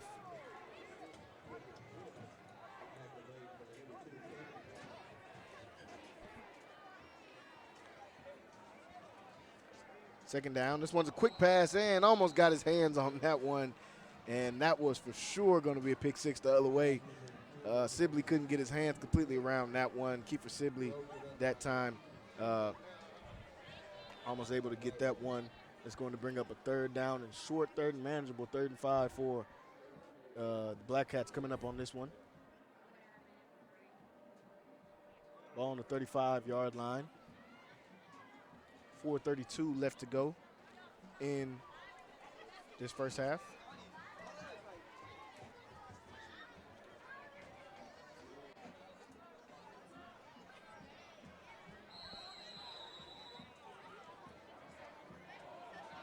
And looks like we're going to have a timeout call here with 4:32 left to go in this first half. Timeout call. It's going to be 3rd and 5 when we come back. 46-7 is the score. You're watching Centex Sports Network. My name is Debbie Kimbrell. I am the administrative assistant here at Anderson Chapel. I also work as part of the media ministry. It was great working with Lighthouse. Everyone was very professional, came in to do video recording and streaming for a conference that we hosted here on time. They did what they needed to do, was seamless and transparent. It was great. The feedback, everyone was impressed. So it went out, it was a conference level, so a state level event, and everyone was impressed with the product and the result. We got the DVDs too, which people purchased, and they were impressed with those. It was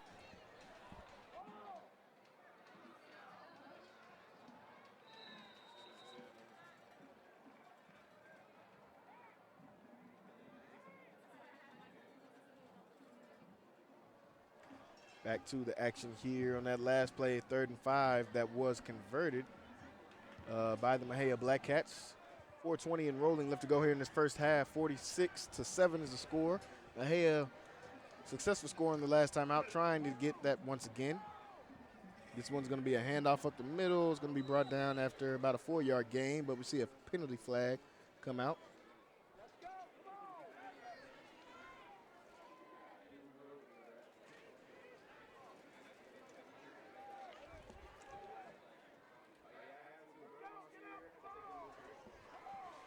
And looks like the offense is going to be backing up, so it looks like a holding is going to be called on that one.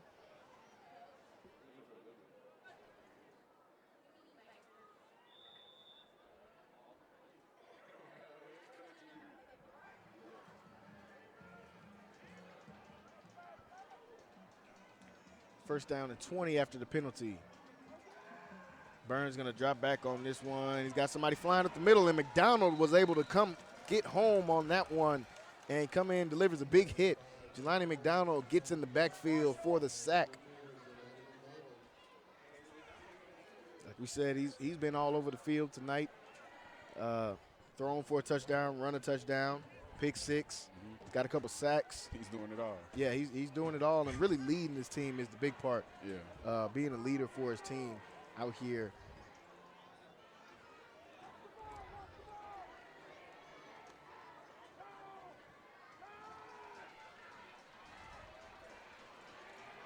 And this one is going to be a long pass. That's going to not go anywhere on that second down. Third down coming up now. 3rd and long after the penalty plus the sack. It's got a 3rd and 27. 3:08 left to go here in this first half. And it looks like I see a penalty flag fly on the field late. I'm not sure what that's from. It's got to be some type of unsportsmanlike penalty.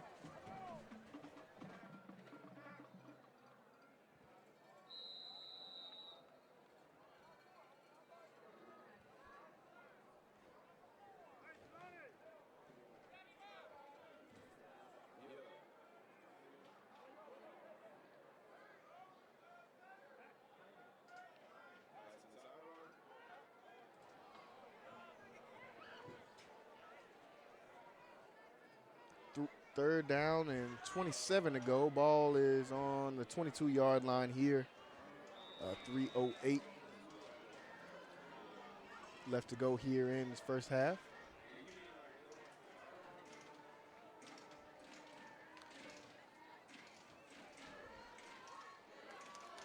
And this one, the runner still on his feet, and he'll be brought down after a short gain, picking up a few yards, not enough. And so it looks like there was a penalty that gave them the first down. Looks like I didn't get that one right. Penalty that gave them the first down, and that play was a first down run. Now going to bring up second down and 11.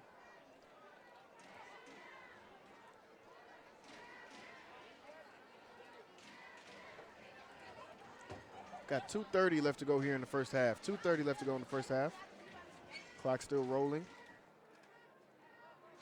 Connally up big right now here on the season opener and senior night as well.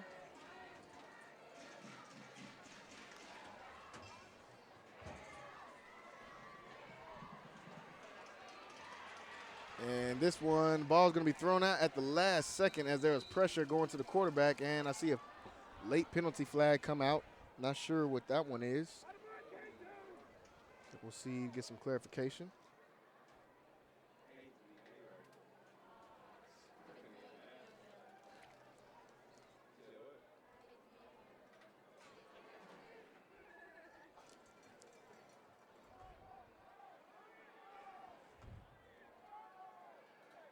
And it looks like I see the offense backing up.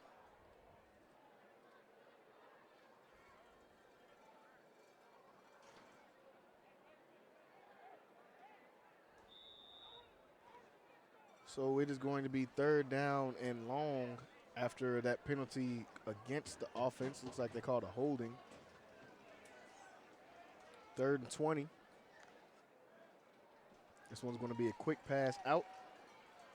And he'll pick up a couple yards and be brought down out of bounds.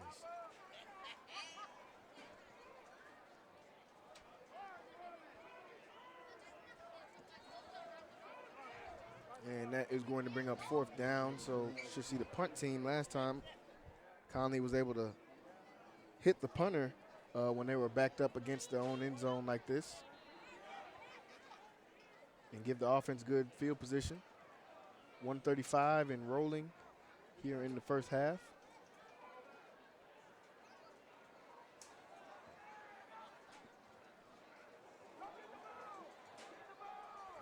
And it looks like another bad snap from the punt, but looks like he was able to get this one off, but only got the ball about 10 yards, 10, 20 yards down the field. Minute 20 left to go here in this first half. Conley's going to get the ball one more time here before the half ends out. Total dominance is what we've seen so far from this Connally Cadet team. Great start for Coach Garrick and his team. They've got a lot of big things they want to do this year. They're shortened their district down to 5 teams now. So only 5 teams in this district. Finally with a great chance to be able to win that district. So 1st and 20. Or 1st down and 10, ball on the 20, excuse me. This one is going to be a handoff to Nobles. Nobles puts his head down and tries to fall forward for a few more yards. Decent pickup.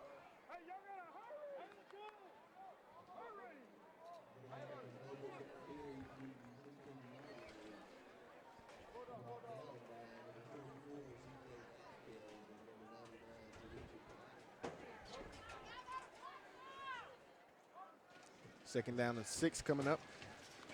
McDonald in the backfield. He drops back for a pass this time. Looks in the end zone. Gets this one in the back of the end zone to Black. And they're going to say touchdown, Kobe Black on that one. Kobe Black able to pull in the touchdown and extend this lead once again for the Connally Cadets. Another passing touchdown for Jelani McDonald. And you see McDonald drop back, lets this one go to the back pylon to Kobe Black once again. Great play and a great connection that we're looking to see throughout this year. And the bad snap, QB's going to bring this one out, and he'll be brought down on the extra point attempt. That'll lead the score 52-7. 52-7, going close to going into halftime. We got 43 seconds left to go. 43 seconds left to go in this first half. And after that score, I'm sure a lot of the stars are going to be sitting during the second half. Yeah, yeah.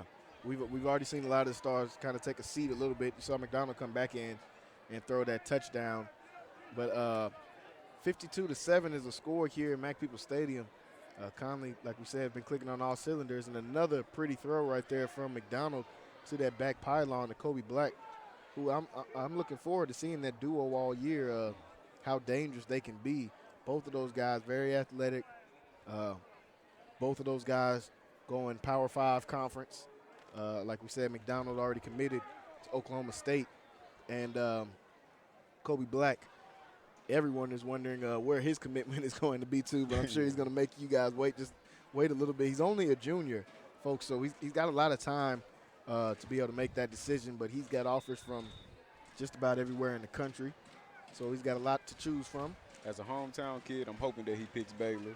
Yeah, we're going to be a little biased in there and try to throw a little bit in for Baylor there for Kobe Black. We're going to be excited to follow him whatever schools he goes to, just like we follow some of the other cadets that have gone to some of these other schools. Looks like a muffed snap there on the return, and the return man still on his feet, and he's going to be brought down out of bounds at about the 45-yard line. So good run there.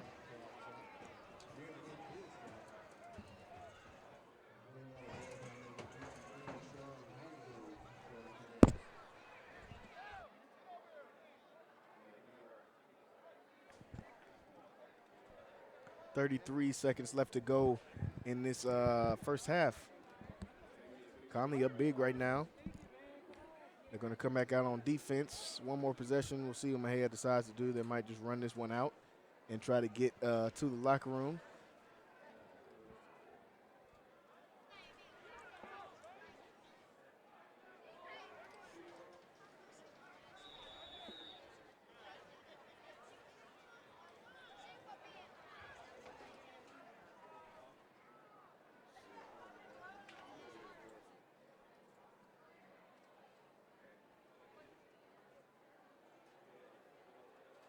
Like Mexia coming out to get lined up. 33 seconds left. And the ref now blows the whistle for the ball to go in play.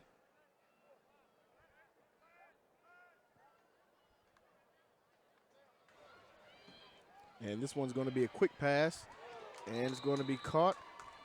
And he'll be brought down close to the chain marker. We'll see if they'll say he's got enough for the first, and looks like they're going to say just short. Second and short coming up. And they maybe got time for just about one more play, just 10 seconds on the game clock. And they'll try to get one more play off. And this one's going to be a run from the quarterback, and this time it's not going to get the result he wants, and he'll be brought down. And that is how this Connally Cadet team will end this first half after a good hit right there from Jalen Petty coming in and getting the tackle here to end the first half. And now we see the teams walking off the field. And that will do it for the first half, folks. Huge first half for the Connally Cadets as they are up big in this one, 52-7. Couldn't ask for a better start here, folks. We're going to go into our halftime break. You will see both of these bands here, Mexia Band and Connally Band, and we'll try to come back in and get you guys some scores before we get started for the second half. Going into break, this is halftime. You're watching Centex Sports Network.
Ladies and gentlemen, get on your feet and welcome to the field the Mexia High School Black Cat Band.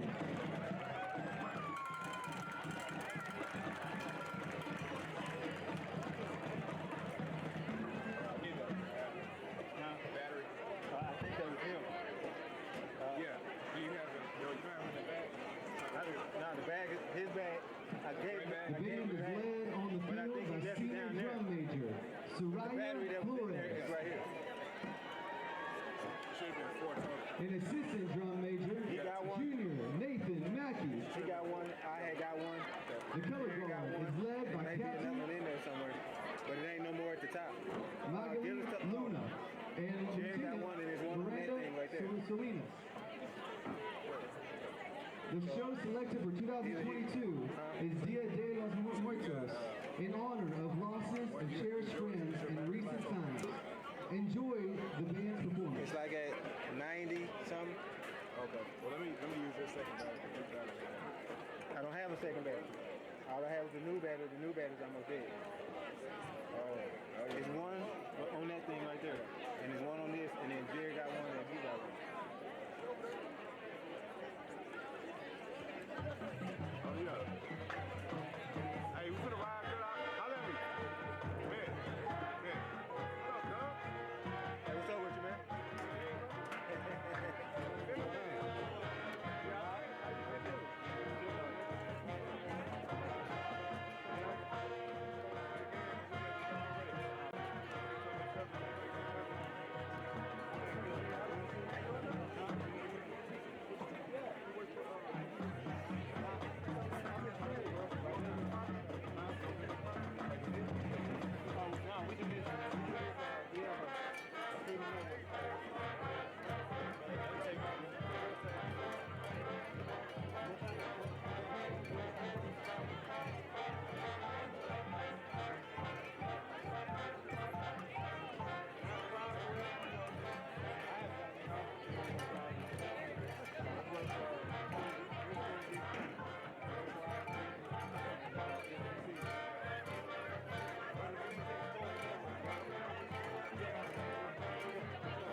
Thank you for your attention.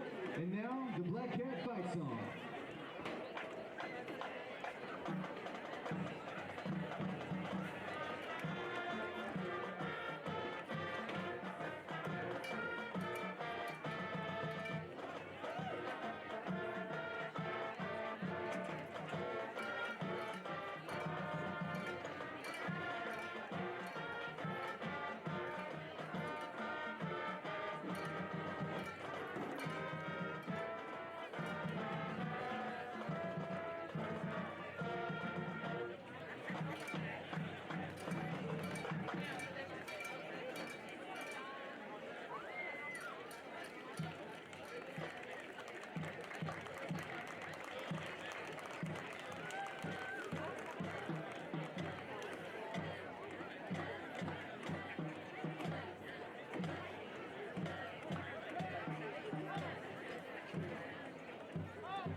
Co-captain Maya Royals.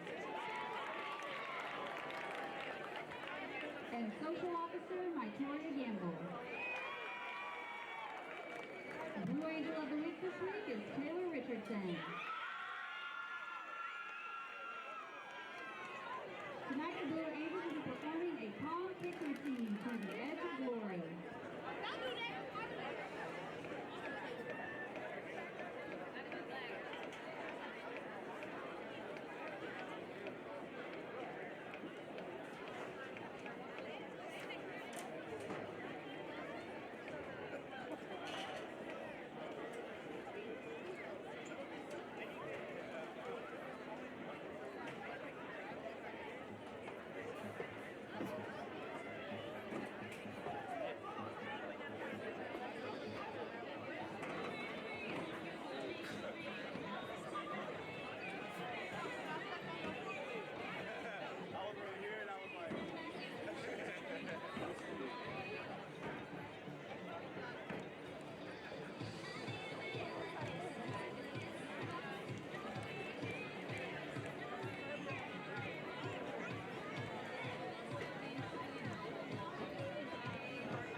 My name is Debbie Kimbrell. I am the administrative assistant here at Anderson Chapel. I also work as part of the media ministry. It was great working with Lighthouse. Everyone was very professional, came in to do video recording and streaming for a conference that we hosted here on time. They did what they needed to do, was seamless and transparent. It was great. And feedback, everyone was impressed. So it went out, it was a conference level, so a state level event, and everyone was impressed with the product and the result. We got the DVDs too, which people purchased, and they were impressed with those. It was great overall.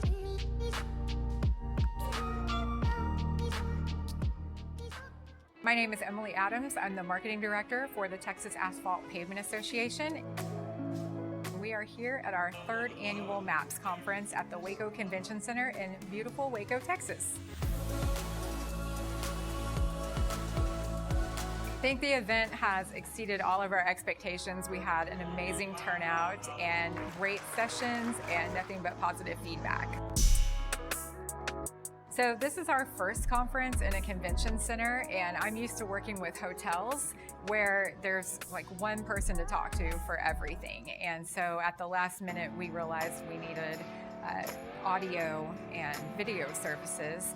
And so I contacted Lighthouse Streaming and Audio, and they were very quick to respond. They were able to, even though it was the last minute, they were able to fit us into their schedule, and they provided us with technicians and equipment to record our sessions, and we'll be able to provide the people who are speaking at those sessions with great video of themselves.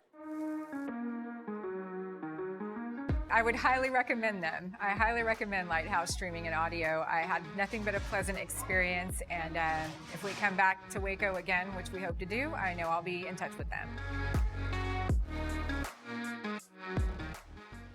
I was on that front line. Look. Look. I was on that front line. They finna tell us. Look. I was on that front line. How they finna tell us it ain't our time? Search what you can't find. I do it for them days that we couldn't shine. I was on that front line. How they finna tell us it ain't our time? Hello, my name is Roy Gillis, founder and CEO of Lighthouse Streaming. Over the last 4 years, we've had some tremendous successes, none of which could have been accomplished without you, our clients, and our viewers. From my family and the staff of Lighthouse Streaming, thank you.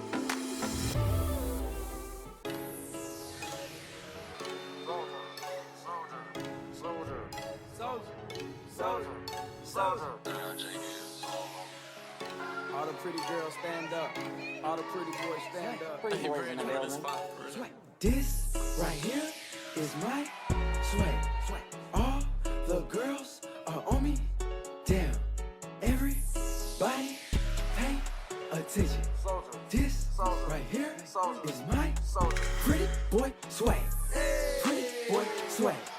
Pretty boy swag. Pretty boy swag.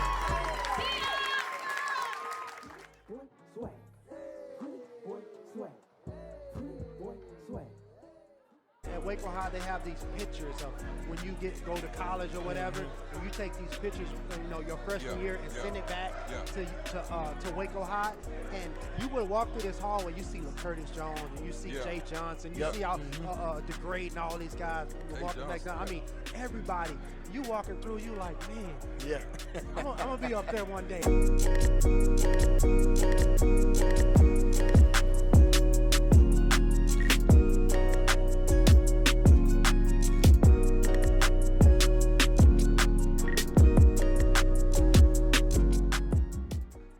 My name is Debbie Kimbrell. I am the administrative assistant here at Anderson Chapel. I also work as part of the media ministry. It was great working with Lighthouse. Everyone was very professional, came in to do video recording and streaming for a conference that we hosted here on time. They did what they needed to do, was seamless and transparent. It was great. And feedback, everyone was impressed. So it went out, it was a conference level, so a state level event, and everyone was impressed with the product and the result. We got the DVDs too, which people purchased, and they were impressed with those. It was great overall.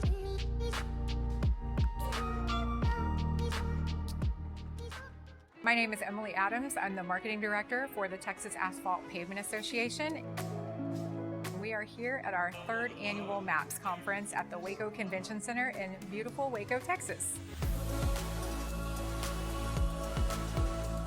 I think the event has exceeded all of our expectations. We had an amazing turnout and great sessions and nothing but positive feedback.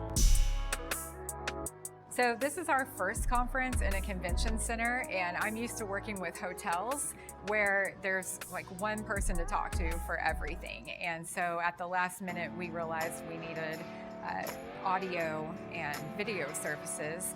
And so I contacted Lighthouse Streaming and Audio, and they were very quick to respond. They were able to, even though it was the last minute, they were able to fit us into their schedule, and they provided us with technicians and equipment to record our sessions, and we'll be able to provide the people who are speaking at those sessions with great video of themselves. I would highly recommend them. I highly recommend Lighthouse Streaming and Audio. I had nothing but a pleasant experience, and if we come back to Waco again, which we hope to do, I know I'll be in touch with them. I was on that front line. Look. Look. I was on that front line. They finna tell us. Look. I was on that front line. How they finna tell us it ain't our time? Search what you can't find. I do it for them days that we couldn't shine. I was on that front line. How they finna tell us it ain't our time? Hello, my name is Roy Gillis, founder and CEO of Lighthouse Streaming. Over the last 4 years, we've had some tremendous successes, none of which could have been accomplished without you, our clients, and our viewers. From my family and the staff of Lighthouse Streaming, thank you.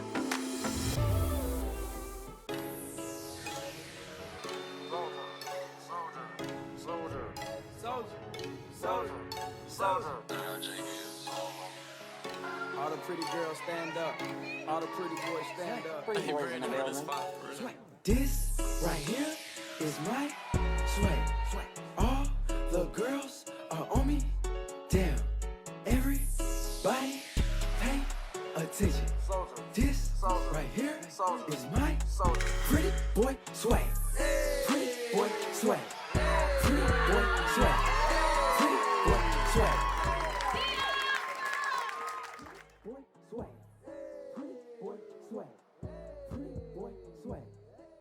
At Waco High, they have these pictures of when you go to college or whatever, and you take these pictures, your freshman year and send it back to Waco High, and you would walk through this hallway, you see Curtis Jones, and you see Jay Johnson, you see how DeGrade and all these guys walking back down. I mean, everybody, you walking through, you like, man, I'm gonna be up there one day.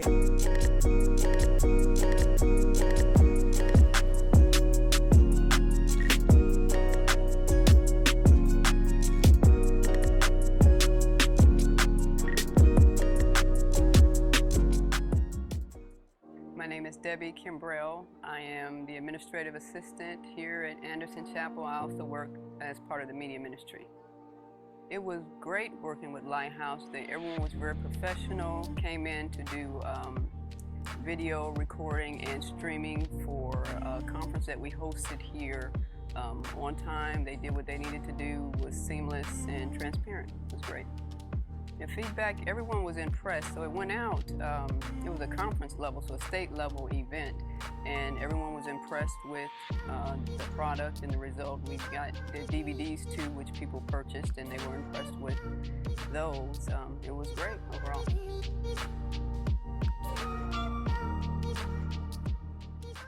My name is Emily Adams. I'm the marketing director for the Texas Asphalt Pavement Association.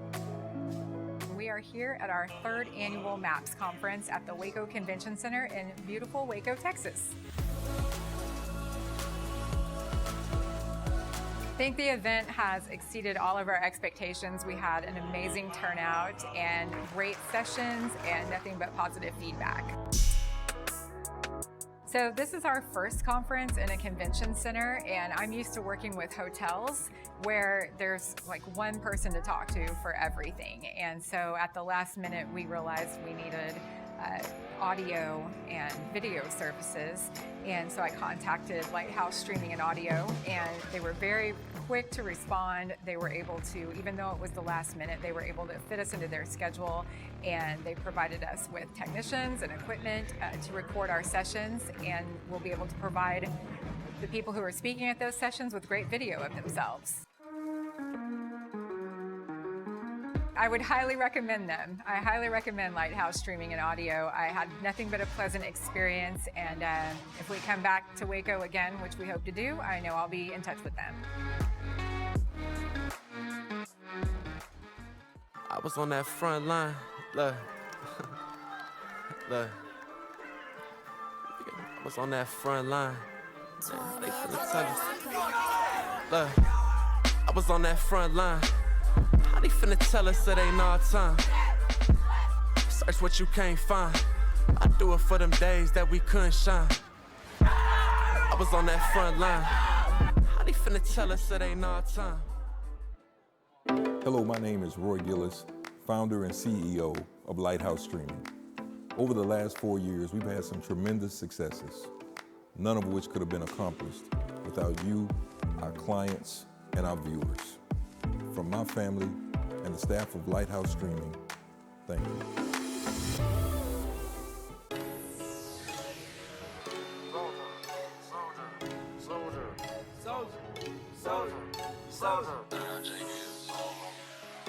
All the pretty girls stand up. All the pretty boys stand up. Pretty boys in the building.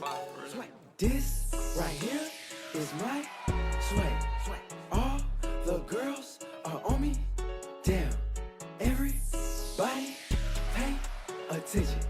This right here is my pretty boy swag. Pretty boy swag. Pretty boy swag. Pretty boy swag. Boy swag. Pretty boy swag. Pretty boy swag. At Waco High, they have these pictures of when you go to college or whatever, and you take these pictures, your freshman year and send it back to Waco High, and you would walk through this hallway, you see Curtis Jones, and you see Jay Johnson, you see how DeGrade and all these guys walking back down. I mean, everybody, you walking through, you like, man, I'm gonna be up there one day.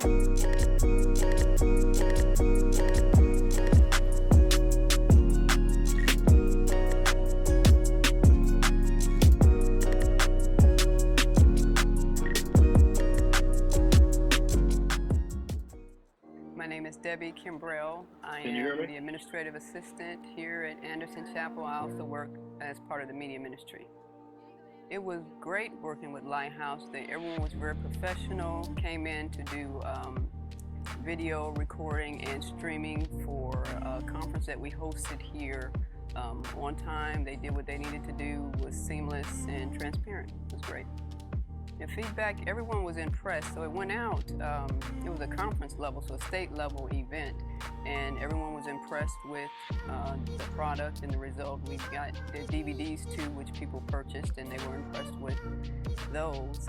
It was great overall.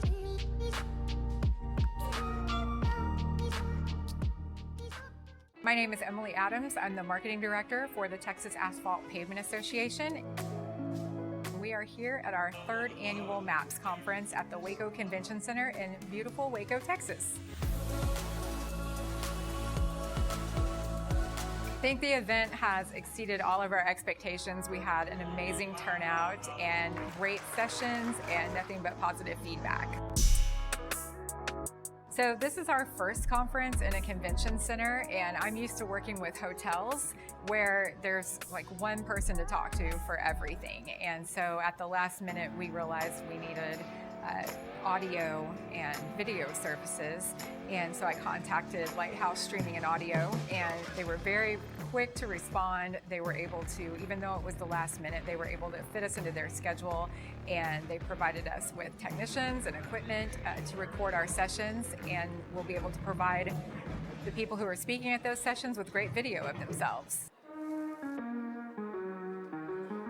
I would highly recommend them. I highly recommend Lighthouse Streaming and Audio. I had nothing but a pleasant experience, and if we come back to Waco again, which we hope to do, I know I'll be in touch with them.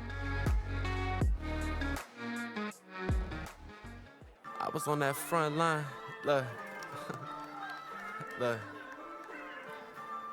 I was on that front line. They finna tell us. Look. I was on that front line. How they finna tell us it ain't our time? Search what you can't find. I do it for them days that we couldn't shine. I was on that front line. How they finna tell us it ain't our time? Hello, my name is Roy Gillis, founder and CEO of Lighthouse Streaming. Over the last 4 years, we've had some tremendous successes, none of which could have been accomplished without you, our clients, and our viewers. From my family and the staff of Lighthouse Streaming, thank you.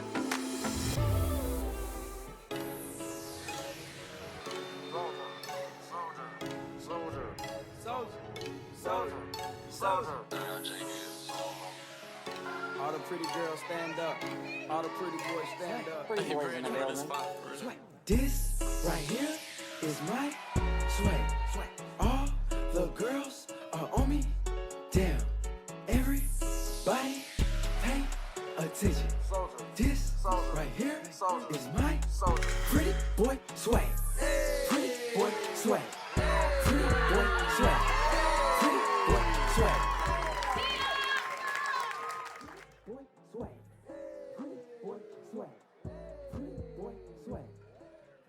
Waco High, they have these pictures of when you go to college or whatever, and you take these pictures, your freshman year and send it back to Waco High, and you would walk through this hallway, you see Curtis Jones, and you see Jay Johnson, you see how DeGrade and all these guys walking back down. I mean, everybody, you walking through, you like, man, I'm gonna be up there one day.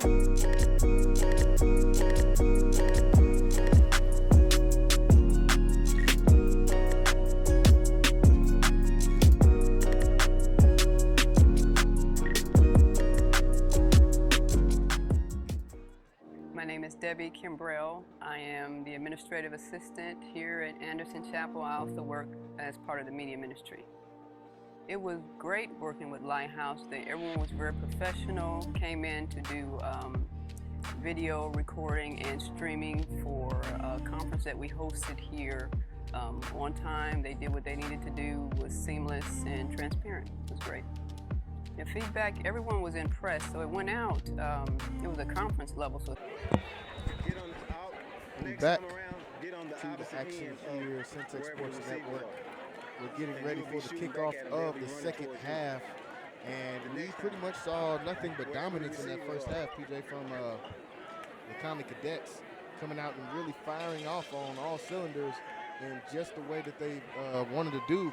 We saw the first 4 offensive plays go for touchdowns, as this one is kicked off and received at about the 20-yard line. And he is going to be still on his feet, makes another person miss, and now he's going to get outside to the edge, just the kicker to beat. And good play right there by the kicker to go ahead and get him on the ground. So come out with a little bit of energy in that in this second half. In that first half, like we said, total dominance from Connally. PJ, what are some of those things you saw in the first half that led to that dominant performance from the Cadets?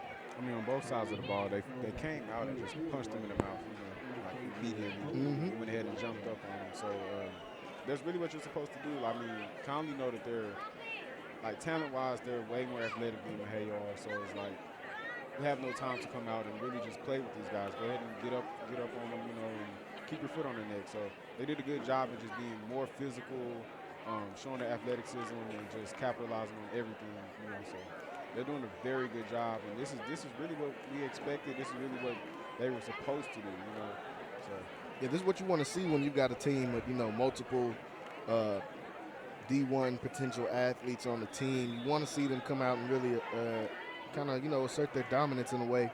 So we see a couple starters out there getting some burn in this second half, but a lot of backups in as well. And first down run is going to be a decent one. Going to pick up about 5 yards on that one, as Mexia is going to start off with the ball. Looks like we've got somebody down on the field. They're able to stand back up. And looks like he's going to stay in the game. Quick snap for Mexia, and he's going to be brought down in the backfield with one arm right there by Isaac Perez.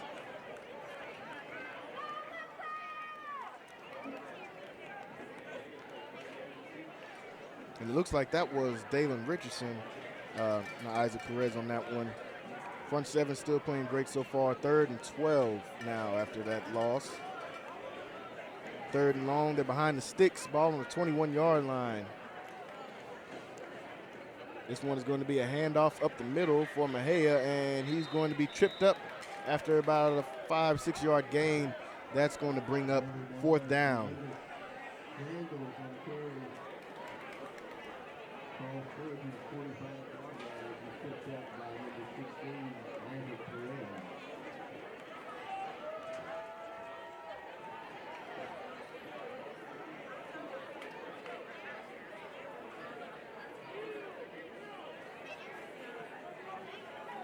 Fourth down coming up. 10-15 left to go here in this third quarter as we just started off this second half. And this punt is going to go down the field. Probably their most successful punt. It's going to get a decent bounce. It's going to be down at about the 41-yard line. So decent field position for Connally's offense as they come back out. They were near perfect on their first few drives. Actually, the first 4 plays of the game, like we talked about, went for touchdowns.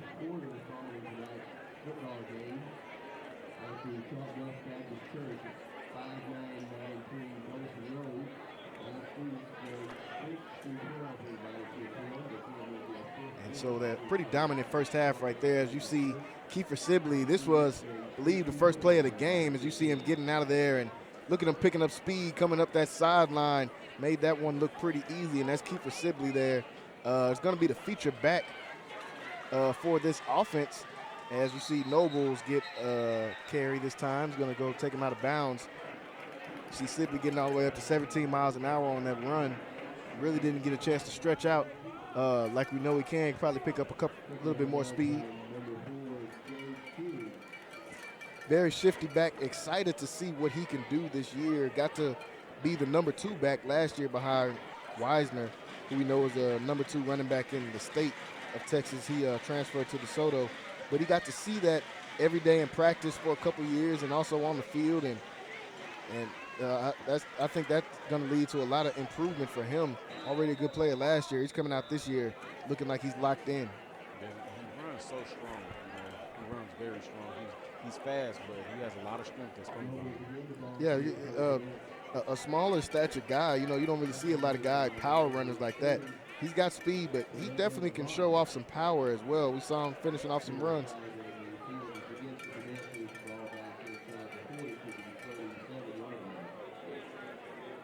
See here, this is Jelani McDonald, the starting QB, getting out there on defense. This time getting the pick 6. Like we said, McDonald recruited as a defensive player. The Oklahoma State commit showed off great awareness right there, and I think maybe that's got to be something you pick up from playing quarterback as well. He read that one all the way through, jumped the route, was able to get that one back, and now we see McDonald throws this one over to Sibley. That one's going to be incomplete off the hands of Sibley. McDonald, like you said, a leader of this team. We saw he had an interview with Channel 10 talking about his team when they interviewed him during camp, and he was calling out all his teammates and saying how many dogs they had on the team. And on Twitter, people kind of thought it was funny a little bit, but now you got to see some of these dogs that he was talking about out here on the field. It's not as funny anymore now when you get to see some of these guys in action and see the reason why he was calling some of these guys some dogs. He's been seeing it all summer in practice, and now getting to see it now. McDonald drops back, lets this one go over to the sideline, and that one, I believe, is going to be caught. Let's see what they say. I believe they say it was caught. They've got a player down, and it's going to be 4th down. I'm going to say incomplete. The pass was incomplete.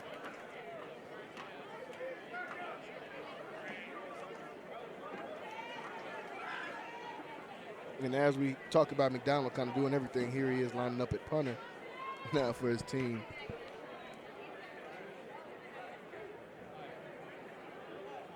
$8:53 left to go in this third quarter.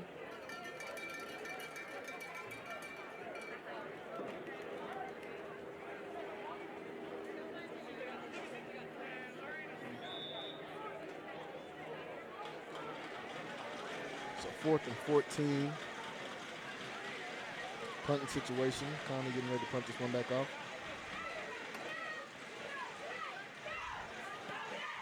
And this one's going to be a big punt in the air. It's going to bounce. And bounces forward, giving Mexia a few extra yards as they're about to come back out. 8:39 left to go here in this third quarter. Here comes Mexia's offense once again.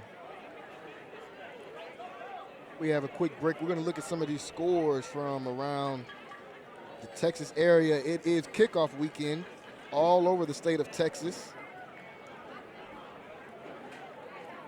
Kickoff weekend all over the state of Texas for teams, for these high school football teams.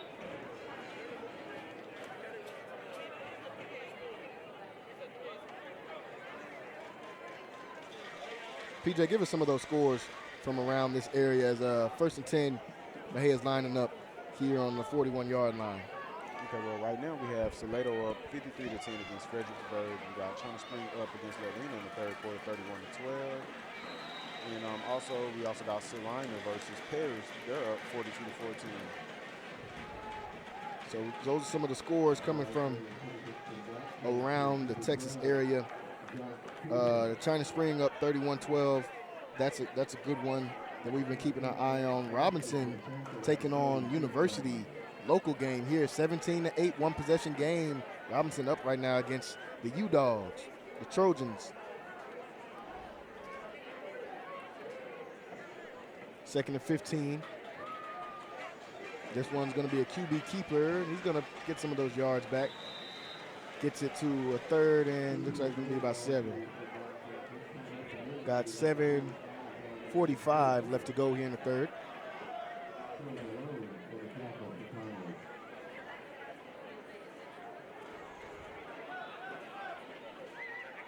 Here lining up, ball on the 44-yard line, 3rd and 7.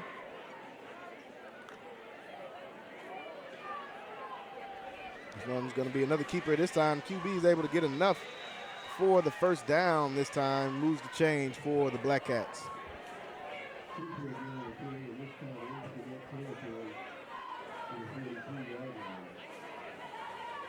Move the change for Mexia as they come out and get lined up quickly.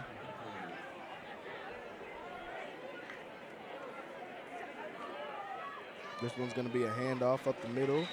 Pick up, good gain on that one, about a 7-yard gain.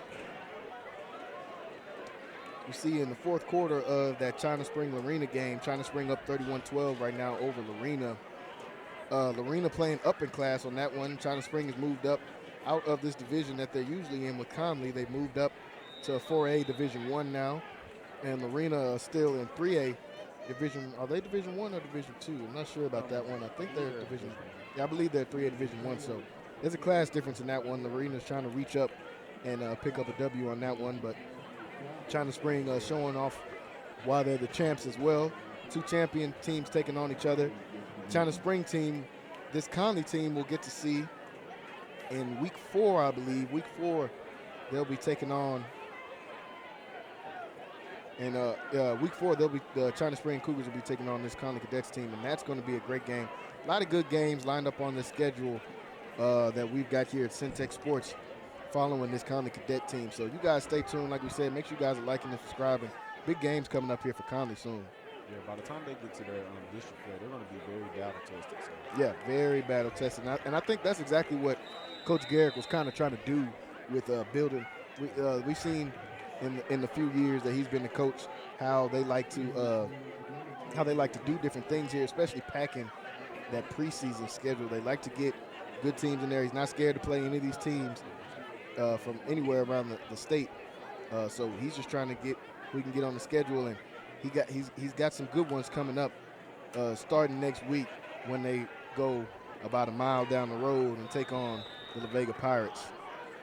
Yeah, the good thing with them is they're in an area that has a lot of powerhouses around them. So it's not like you're really going too far. I mean, they're all in the same city. Play right here in Waco in the Central Texas area. So many powerhouses, and we got to talk about that before. These different powerhouses here in the Central Texas area, like a China Spring, La Vega. You got Lorena coming off a state championship. Mart, a major powerhouse. They're in the top 10 wins all time for Texas high school football, which is amazing to say, thinking about the amount of historic teams that have been in Texas. I mean, it's what Texas is known for, their high school football. And Mart to be a top 10 win team, that's huge as well. Marlin is on the come up in a huge way down there. I mean, you've got so much talent. Franklin coming off of a championship. I mean, so much talent in the Central Texas area, and just barely outside of Central Texas, you got Stephenville, another champ, another state champ. So I mean, so much talent in this area, and that's one of the things we love here doing at Syntech Sports is really not only just showcasing the talent in Syntex, but just showcasing some of these kids that might not get all of the shine, that might not get all of the looks, that really has that talent. And you're starting to see that with some of these guys all over the state, all over the Central Texas area, getting a lot of these big offers. Yeah. Just under 5 minutes left to go here in the third quarter. 4:58 left to go. See backup QB in the game.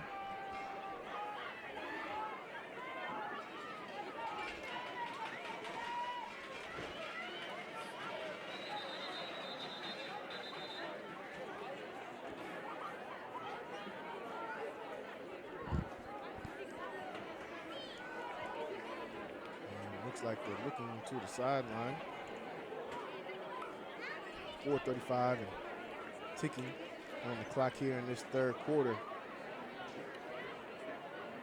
I want to thank everybody that got a chance to tune in to the pregame show before this game started with myself and PJ Gaither as well. Got to touch on a few different topics. Got to touch a little bit on the Baylor Bears season getting ready to kick off next week, I believe, against Abilene. Albany State. So they'll be kicking off against Albany next week. Baylor Bears team coming off of a Big 12 championship.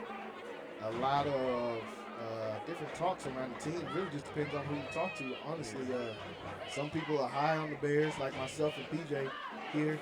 Some people have the Bears ranked 4th or 5th in the Big. I think they're going to finish 4th or 5th in the Big 12, which I think is kind of crazy to think as you see Sibley with another run right here, showing off some of those moves, making these runs, these big runs look easy once again as he gets all the way down to the 50-yard line. But like we said, some people have him ranked as low as 4th or 5th going into the Big 12.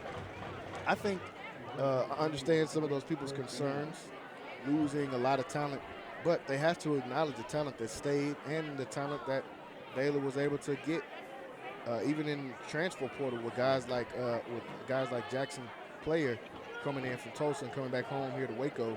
Going to be a Baylor Bear as well, and with him and Ika on that defensive line, I mean, I think it's going to be great to watch. That's the thing. I really feel like they really honestly it's like they don't acknowledge the talent that Baylor has coming back. You know, they always talk about the guys that they lost to the draft, and it's just I don't understand. It's like, you know, I know Bohannon was a very big key to that team, but Blake Shapen was, just as much as Bohannon did, at one point in the season last year, and he showed. Yeah, in the biggest games of the year, they needed him, and he delivered. Baylor's always going to be the underdog just because they're not a blue collar school, and for so many years in the Big 12, they were just the underdog, and they came up, and then, they went down again, and then they came back up, and now they're back up, and people just don't really want to accept it. Yeah, want to really see Texas, OU always at the forefront. And that's the main part is that they want it to be Texas. OU has been there. I won't take anything from OU. OU is always there, but they want it to be Texas. Shout out to all the Texas fans we have watching on the stream.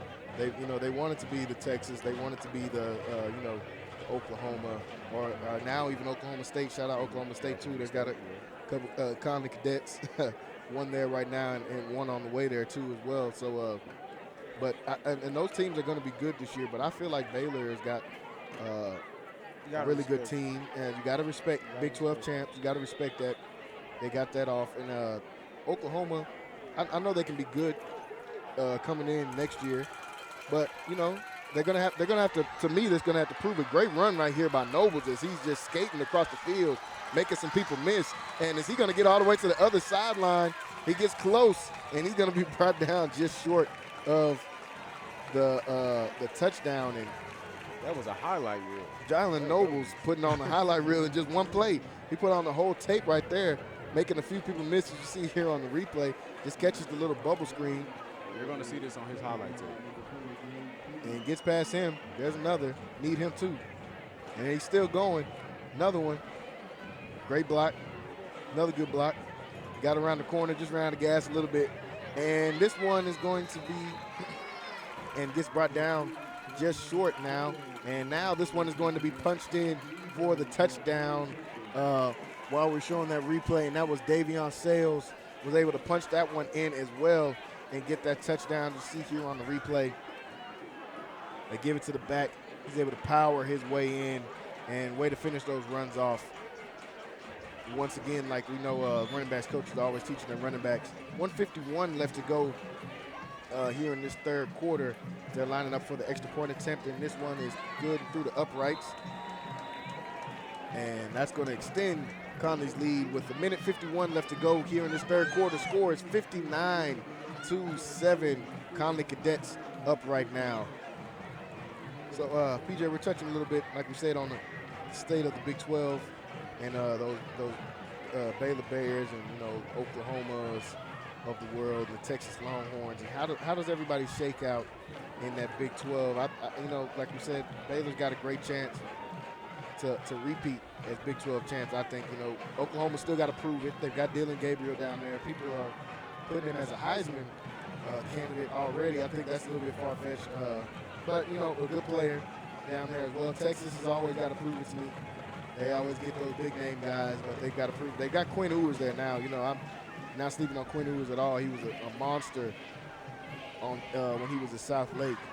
Those teams that he was a part of at South Lake were historic teams almost.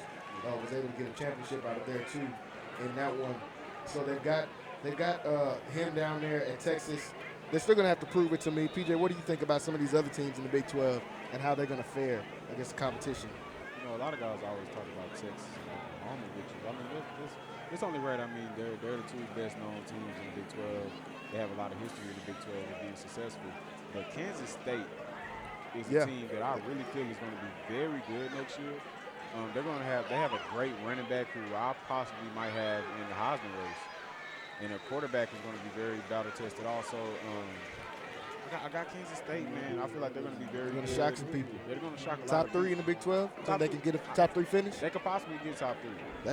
If they play their cards right. They can Kansas State is one of those teams. It seems like every few years they just pop on. It's like, Kansas State is really good. We got to see up close and personal some of those teams back in the day when they had Colin Klein at quarterback and Jay Hubert, a Waco product there, running back, and got all the way to being ranked #1 in the nation. I want to say that was 2012, 13, maybe somewhere around in that area. But I'm not sure about that one. But yeah, so we've seen Kansas State have some good teams. Excited to see what kind of product they're going to put on the field as well. West Virginia, they're going to have JT Daniels. I just feel like West Virginia is going to be good in the league. It's going to be very tough. But it's always hard when you have to go play in West Virginia. They have a very loud crowd. It's in the middle of nowhere. It's pretty tough. Shout out Morgantown, but it's in the middle of nowhere. Morgantown's very tough to play in, but outside of just Baylor, I really feel like Kansas State is going to be another good team too. They could possibly get some wins, man, and have something to say when it comes to the Big 12 championship. Oklahoma State's going to be good again. Oklahoma State's got a good team. They're bringing back a lot of guys. Yeah. They're bringing back a lot of guys. The Big 12 is going to be very good this year. Yeah. It's going to be good. It's good, but at the same time, you're going to have teams maybe like a West Virginia or a Texas Tech that's not going to be that good. Or Kansas, TCU, those teams that might not be that good. But you really just don't want to sleep on any team in the Big 12 because we've seen in the past where you sleep on a team and you might go in and lose. You see Baylor last year when they went to TCU and lost. So it's all about being locked in every week. As far as for every team, honestly, just being locked in every week and really just playing your cards right.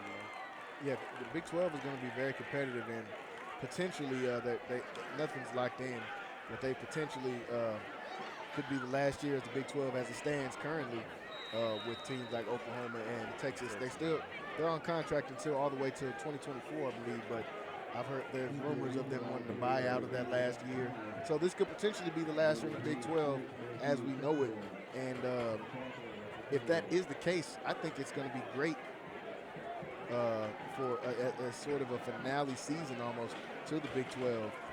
You got 20 seconds left to go in this third quarter. You see some of these crowd shots. Still got some people here in the crowd. Some of these fans in the stands watching these Connally Cadets putting on a show here opening week.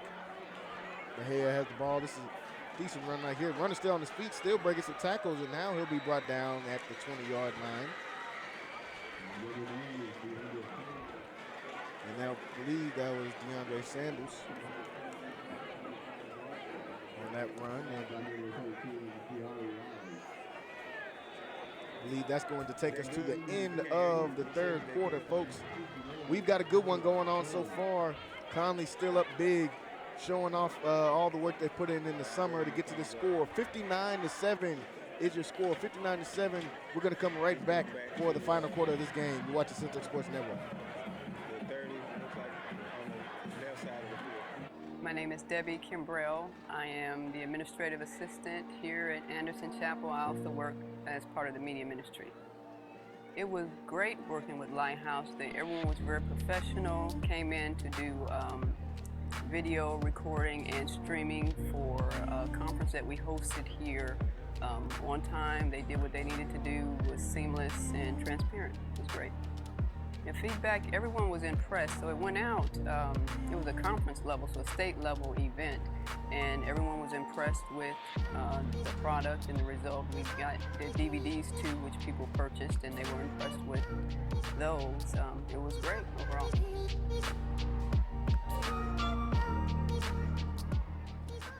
My name is Emily Adams. I'm the marketing director for the Texas Asphalt Pavement Association.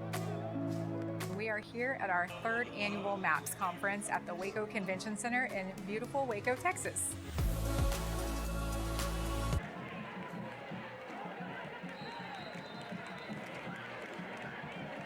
And back to the action here. Start of the 4th quarter, the first run right there by Mexia as they're moving down into Connally territory. Got about 11:39 and rolling here left on this clock. I'm still have everybody here. Definitely want to thank everybody for watching. Also, make sure you guys are going on our social medias and following those on Instagram, Twitter, Facebook as well, YouTube. We've got a lot of big stuff coming to you guys this season. We're gearing up and getting ready for a great season so far. Teaming up here with these Connally Cadets, we've got Southern Panthers coming to you guys for those that tuned in with us last weekend and got to watch those games. Are always fun to watch those youth football games. So exciting to get to see those kids going out there and really just playing and having fun out there, having as much fun as they can. Southern Panthers, really good team, and a really good program as well. We're getting to feature those guys this year. You'll see them not this weekend, but next weekend. You'll see them for their homecoming game celebrations. That'll be next Saturday. Like we said on YouTube, make sure you guys go on there and subscribe as well. We've got a lot of content coming to you guys. Instagram, Centex Sports TV. Follow us on there. We're going to have a lot of highlights coming to you guys from this game, a lot of highlight material, as you guys can see from this game. So we're going to have a lot of highlights coming to you guys. So make sure you guys are following on there. Twitter as well. That's Centex Sports on Twitter. Make sure you guys are following us on there. We're going to pump out some of those highlights and get them to you guys. And this one, and they're going to say, and it's going to be a pick, and they will count. Pick by Nobles, who has been there all over the field tonight. Looks like he comes up with a pick in the end zone down there with 10:20 left to go in this 4th quarter. You see here on the replay. Put this one in the air. And it was going to be picked off and then kneeled right there by Nobles. Nobles we seen get in the end zone, running the ball on offense as well. I think he's got a lot of potential in this offense is Nobles. We've got, some of the guys kind of talked about him before the season started, but getting a chance to see him tonight, I'm excited to see how he's going to look. See here on the replay one more time. This one's tossed up, and Nobles just finding the ball once again. And now Nobles is going to get the carry this time. Going to try to reverse field, cut back up the middle. Good run once again from Nobles as he gets close to that first down marker. 10:05 left to go in this game. Seen a lot from Connally tonight. Seen a lot from both sides of the ball in this one. And Coach Garrick really got his squad looking sharp for the season starting off so far. And we kind of touched on it just a little bit so far in this one, but we know that next week they've got that team that's just across 35, about a mile away from here, the Vega Pirates, former state champs. So we know what's coming with those guys. They're up big right now. Kennedale, 34-0 in the 4th quarter. Vega is. Both of these teams know each other. I'm sure all the players are familiar with each other. Probably played Little League with each other at some point. Okay. We've seen a lot from both of these guys from both of these schools. And looks like we've got an injury timeout right here. Got a replay. during this injury, showing Kiefer Sibley getting around. I believe this was his second touchdown. And PJ, just a smooth runner, as you see there on that replay, just getting around that edge and getting to the sideline. Kiefer Sibley, guy that we're excited to see this year. He's very smooth with his runs, and he cuts on a dime. He doesn't do too many movements, and that's one thing at running back. You don't want to make too many movements that's going to just really get you out of line of where to hit the holes. So he does a great job at that. And then, like I was saying earlier, he runs with a lot of power, and that's something that you always want. You always want to run with a lot of power to be able to fall forward. When contact comes. So. Yeah, and like he got great balance. Great balance. Like you said, that he's really keeping his head on a swivel. He's got speed as well, and a combination of speed and power. I think that backfield could be dangerous with guys like him. You got McDonald also running the ball at the backfield. You know how strong he is, and also with guys like Wiggins coming back there. We've seen Black get in the end zone a couple times tonight. I mean, Nobles get tosses to the outside. Nobles has been all over the field as well. This Connally team is very exciting to watch, and I'm excited to see what they're going to be able to do this year. And like we were talking about before the injury, who they got next week in La Vega, that's going to be a real tough matchup for both sides. Both sides, that's going to be a tough matchup for both of them, for La Vega and for Connally. And that one, it's just the second game of the year, and both of them are going to get to really test and see, both in some pretty big wins in week one. They're going to get to see, what they did in this week for real. I'm looking forward to both backfields. I know we've been talking a lot about Kiefer Sibley tonight, but La Vega has a sophomore, Bryson Rowland, and that guy is a monster. he's a monster. If you seen him in his freshman year last year, he was incredible. Goodness. The guy was incredible. So they're going to have something to say, too, when it comes to the running game. So both defenses are going to have their hands full. Yeah, both teams are just stacked, honestly. Both teams, see McDonald over here, him and Sibley chopping it up with their coach. Just like we said, just a real leader of the team here with McDonald and some of these other seniors. And next week they're definitely going to need that leadership, like you said. Just two stacked teams. And guys, if you get your popcorn ready, as T.O. would say, for next week on Friday, that one is going to be a great matchup. Always has been. Last year, lost the La Vega game. Not Connally lost. We didn't get to see the La Vega game because of COVID. The game ended up getting canceled last year. The year before that, we got to do that game, and it was a great game. I think it was a 7-10 win. La Vega won 10-7 in that one, and I mean, it was just back and forth the whole time. Got a big run down the sideline here once again, and Mexia is going to get a score on the board, as this one is going to be a score for the Black Cats, and this time that is DeAndre Sandals once again able to get in the end zone. Big run right there for the Black Cats as they get some more points up here on the board. You see him picking up some speed there. But like we said, I think that game was 10-7, and that La Vega Connally game, I believe that was 2020. So, I mean, these guys, they didn't get a chance to get at each other last year. I'm sure there's going to be plenty of trash talking going on the whole week leading up to. And that's what we love to see. It's just some competitive nature, and that's what we love to see from these teams. Looks like got an injury timeout here on the field. So excited to see what that we're excited to see what that matchup is gonna look like in that one. With us being down here, we've ran into a lot of guys. A lot of people that are La Vega fans or went to La Vega, and they've been doing a lot of talking also. Yeah. They've been doing a lot of talking about the game. So I feel like it's going to be a very exciting game next week. It's going to be very aggressive. Yeah, to say the least. Very aggressive. Aggressive is a good word to describe that. And looks like we've got an injured player coming off the field, walking off the field here with his coach, and that's Jamora Sales, junior. Coming off the field, getting helped by his coaches. Definitely hope he's okay. And here comes Mexia to end off that drive with the extra point attempt. 14-59 is the score. We got 7:30 left to go here in this game so far. And after that score, we're getting ready to kick off. So while we have a break, we'll check back in once again on some of these scores from around the state of Texas.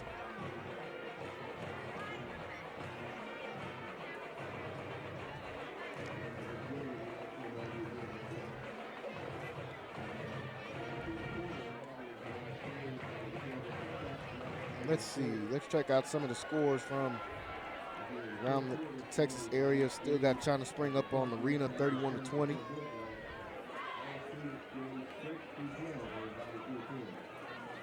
Got McGregor down 14-32 against Hillsboro right now.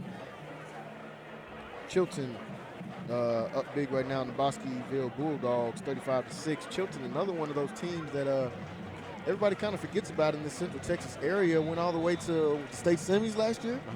Went all the way to the state semis. Kind of a slept-on team that everyone doesn't talk about enough. But watch out for the Chilton Pirates again this year. They kind of snuck up on everybody last year. We'll see if they'll sneak up on teams again this year. I think they're going to have a good product on the field once again.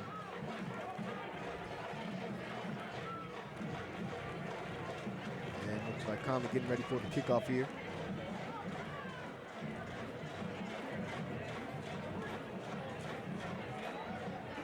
This one is boomed out, and this one's going to be returned by McDonald. He's once again doing everything. This time they got him back there. Kick returner, and he's getting loose. He can't get to Jelani McDonald. He's got a chance, and can he power through?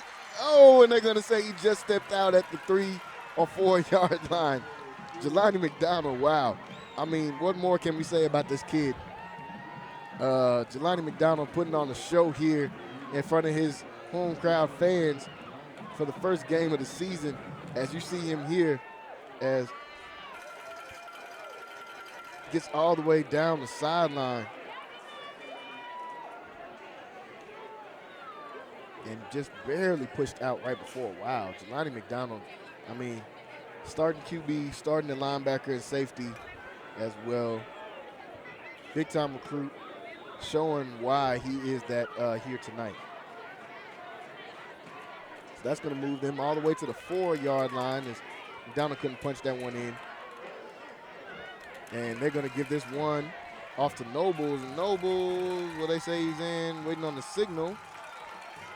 And looks like we've got a touchdown. Folks, touchdown as Jonathan Nobles able to punch that one in once again. See here on the replay, they give this one off to Nobles. And Nobles, seen from him tonight, Nobles not scared to stick his head down and get some contact. Kind of a slight frame just a little bit, but he's not scared at all to go get some contact, and that's what you like to see from these backs.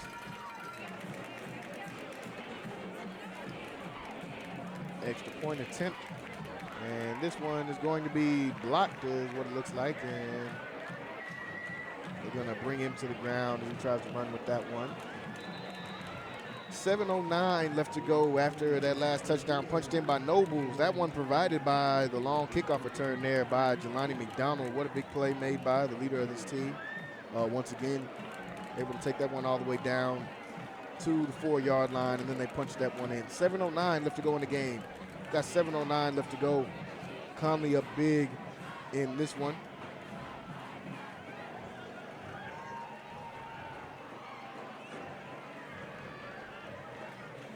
We have a small break. We're going to look at the upcoming schedule here for Centex Sports that we have coming up as far as high school football for the Connally Cadets that we've been talking about. Next week, September 2nd, get your popcorn ready. La Vega will be hosting these Connally Cadets. That's going to be a huge one. Then on the September the 9th, we're going to be traveling all the way down to Cameron, Texas, where they'll be taking on the Cameron Yeomen. Then rounding that trip out, they'll be taking on September 16th, China Spring. They'll have the state champs here, hosting them here at Mac People Stadium, and that is September 16th. On the 23rd, that is homecoming week. Homecoming week, September 23rd, and they'll have Brownwood that they'll be hosting, and after that, we'll get right back on the road. September 30th, we got Springtown. Springtown, a team that's ranked this year as well, so another good team that Conley is going to be able to take on. They're traveling to Springtown. October 7th, they'll start district with Gatesville. They'll open up district at Gatesville. Then they got a bye week on the 14th. October 21st, they've got the Salado Eagles. I think that is going to be probably their biggest matchup of district, and that is going to be on October 21st as this one is just kicked off, and the tournament will be brought down just past the 30-yard line, about the 33. October 21st, that's Lato game. October 28th, they've got Madisonville at Madisonville. And then last home game of the season, November 4th, they'll close out against the Robinson Rockets. So that is your schedule for these cadets this season. We will be there for each game. So like I said earlier, that you guys are tuned in, tapped in with us, and subscribe to all of our channels and those things.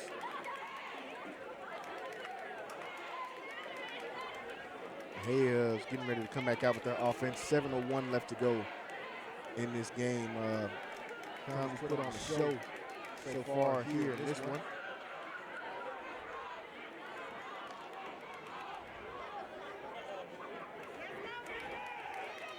And on first down, this one is going to be short yardage game.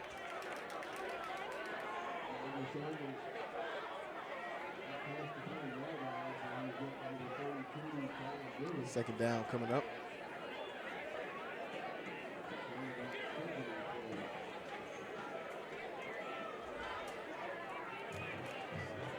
He is going to come out. They're saying through our receiver set, this one's going to go to the back. Trying to get to the edge, and he does that, get into the sideline, and he'll be forced down just past the 40-yard line. So good run there from Mexia, as I'm sure both sides are letting some of the young guns get in and get some burn and get underneath these Friday night lights. Like we said, last year,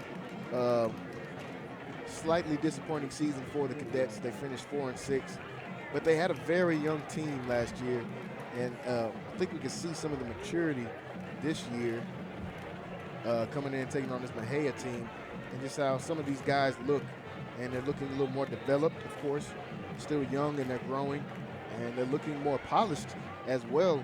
And credit that to Coach Garrick and his staff, had these guys ready to come out and play in this one. Second down and 4.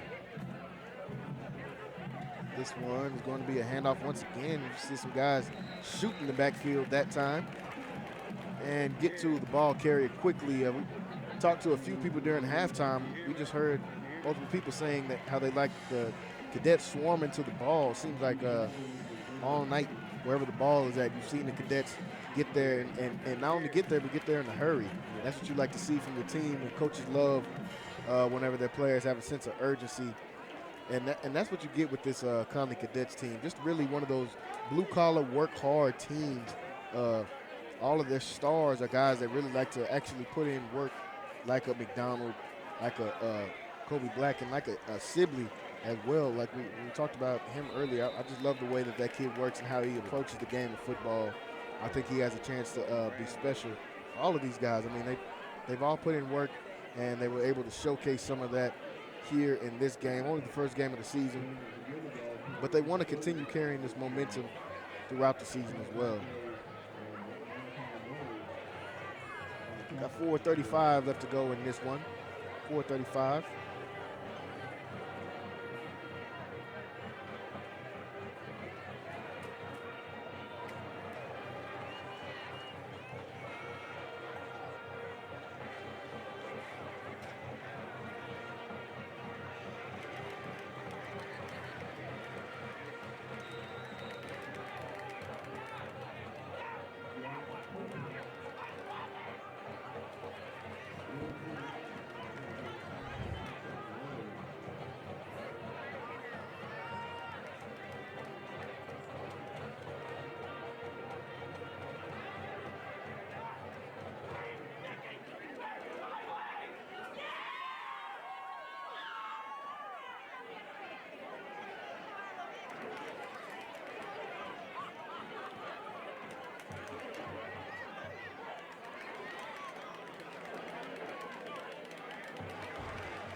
And looks like a big run on this one is going to get them all the way to, looks like about the 8-yard line. Strong run that time.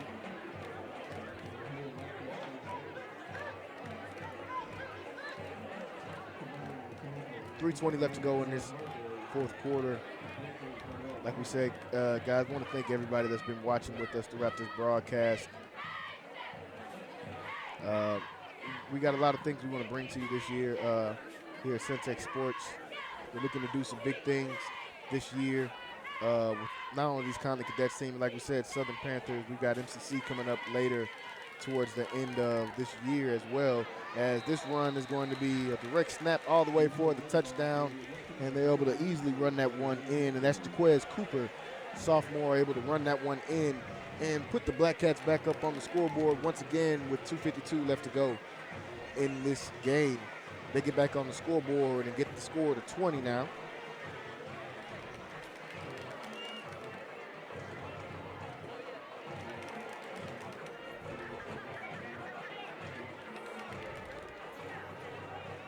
And looks like this kick is going to be blocked, and they'll fall down on top of the ball. Good job right there by the Conley special teams. 2:52 left to go in this one. 65-20 is the score. Conley Cadets up big in this one.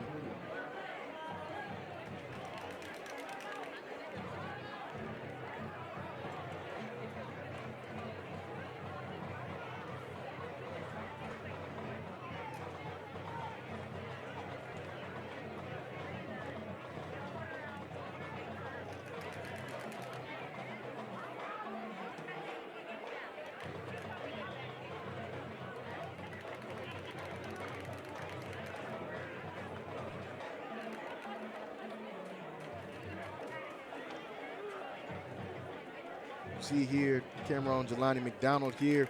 Going to start off, 2:52 left to go here in this game. Going to do the first player of the game, the Centex player of the game, and it's going to have to start with the QB, Jelani McDonald, just making plays all over the field today. He was on defense making plays. He threw a couple touchdowns. We saw him get a chance to run back, almost run back a kick.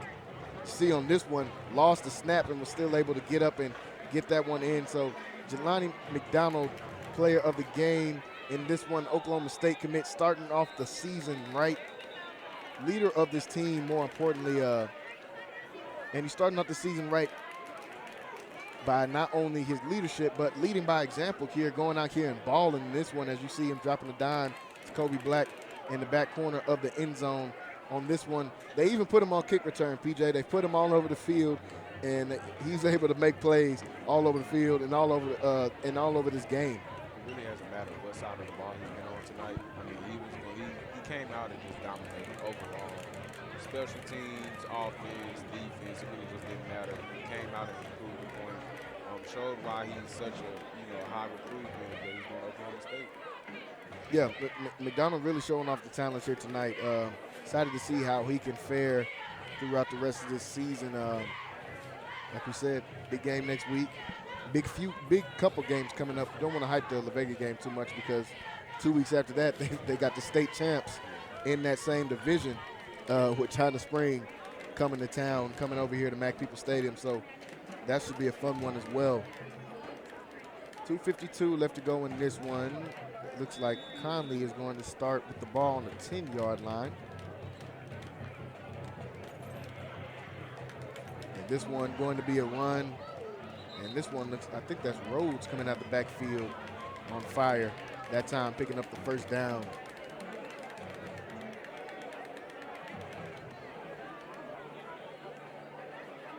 So we've got to see these Conley Cadets kick off this season, just like some of these other schools all over the state of Texas. We've got a couple college football games tomorrow. I'll be tuning into UNT versus UTSA, I believe. I'll be tuning into that game as well. Got a couple of college football. So, folks, we're almost there. Football season is kicking off here. We're almost in full-fledged force going with football season. As you see Rhodes coming out the backfield with a purpose once again. A good hard run right there by him. He's coming up limping just a little bit. You see him coming out of this backfield smoking.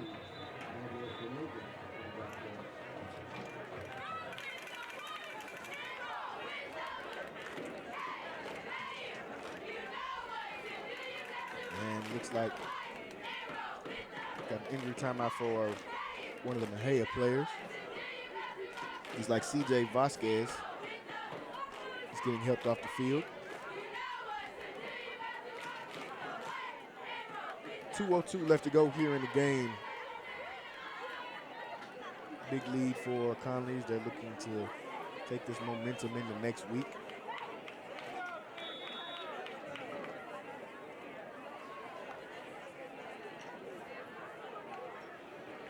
This one, another handoff to Rhodes. I can see some of these young guys getting some work, especially at running back. It's a position where you can never be too deep at. Got a couple minutes left to go in this one, folks. Like we said, football is back here in Texas. High school football is kicked off full force. Got a couple college games this weekend, but we know college kicks off next weekend. Excited to see some of these matchups in college as well, too.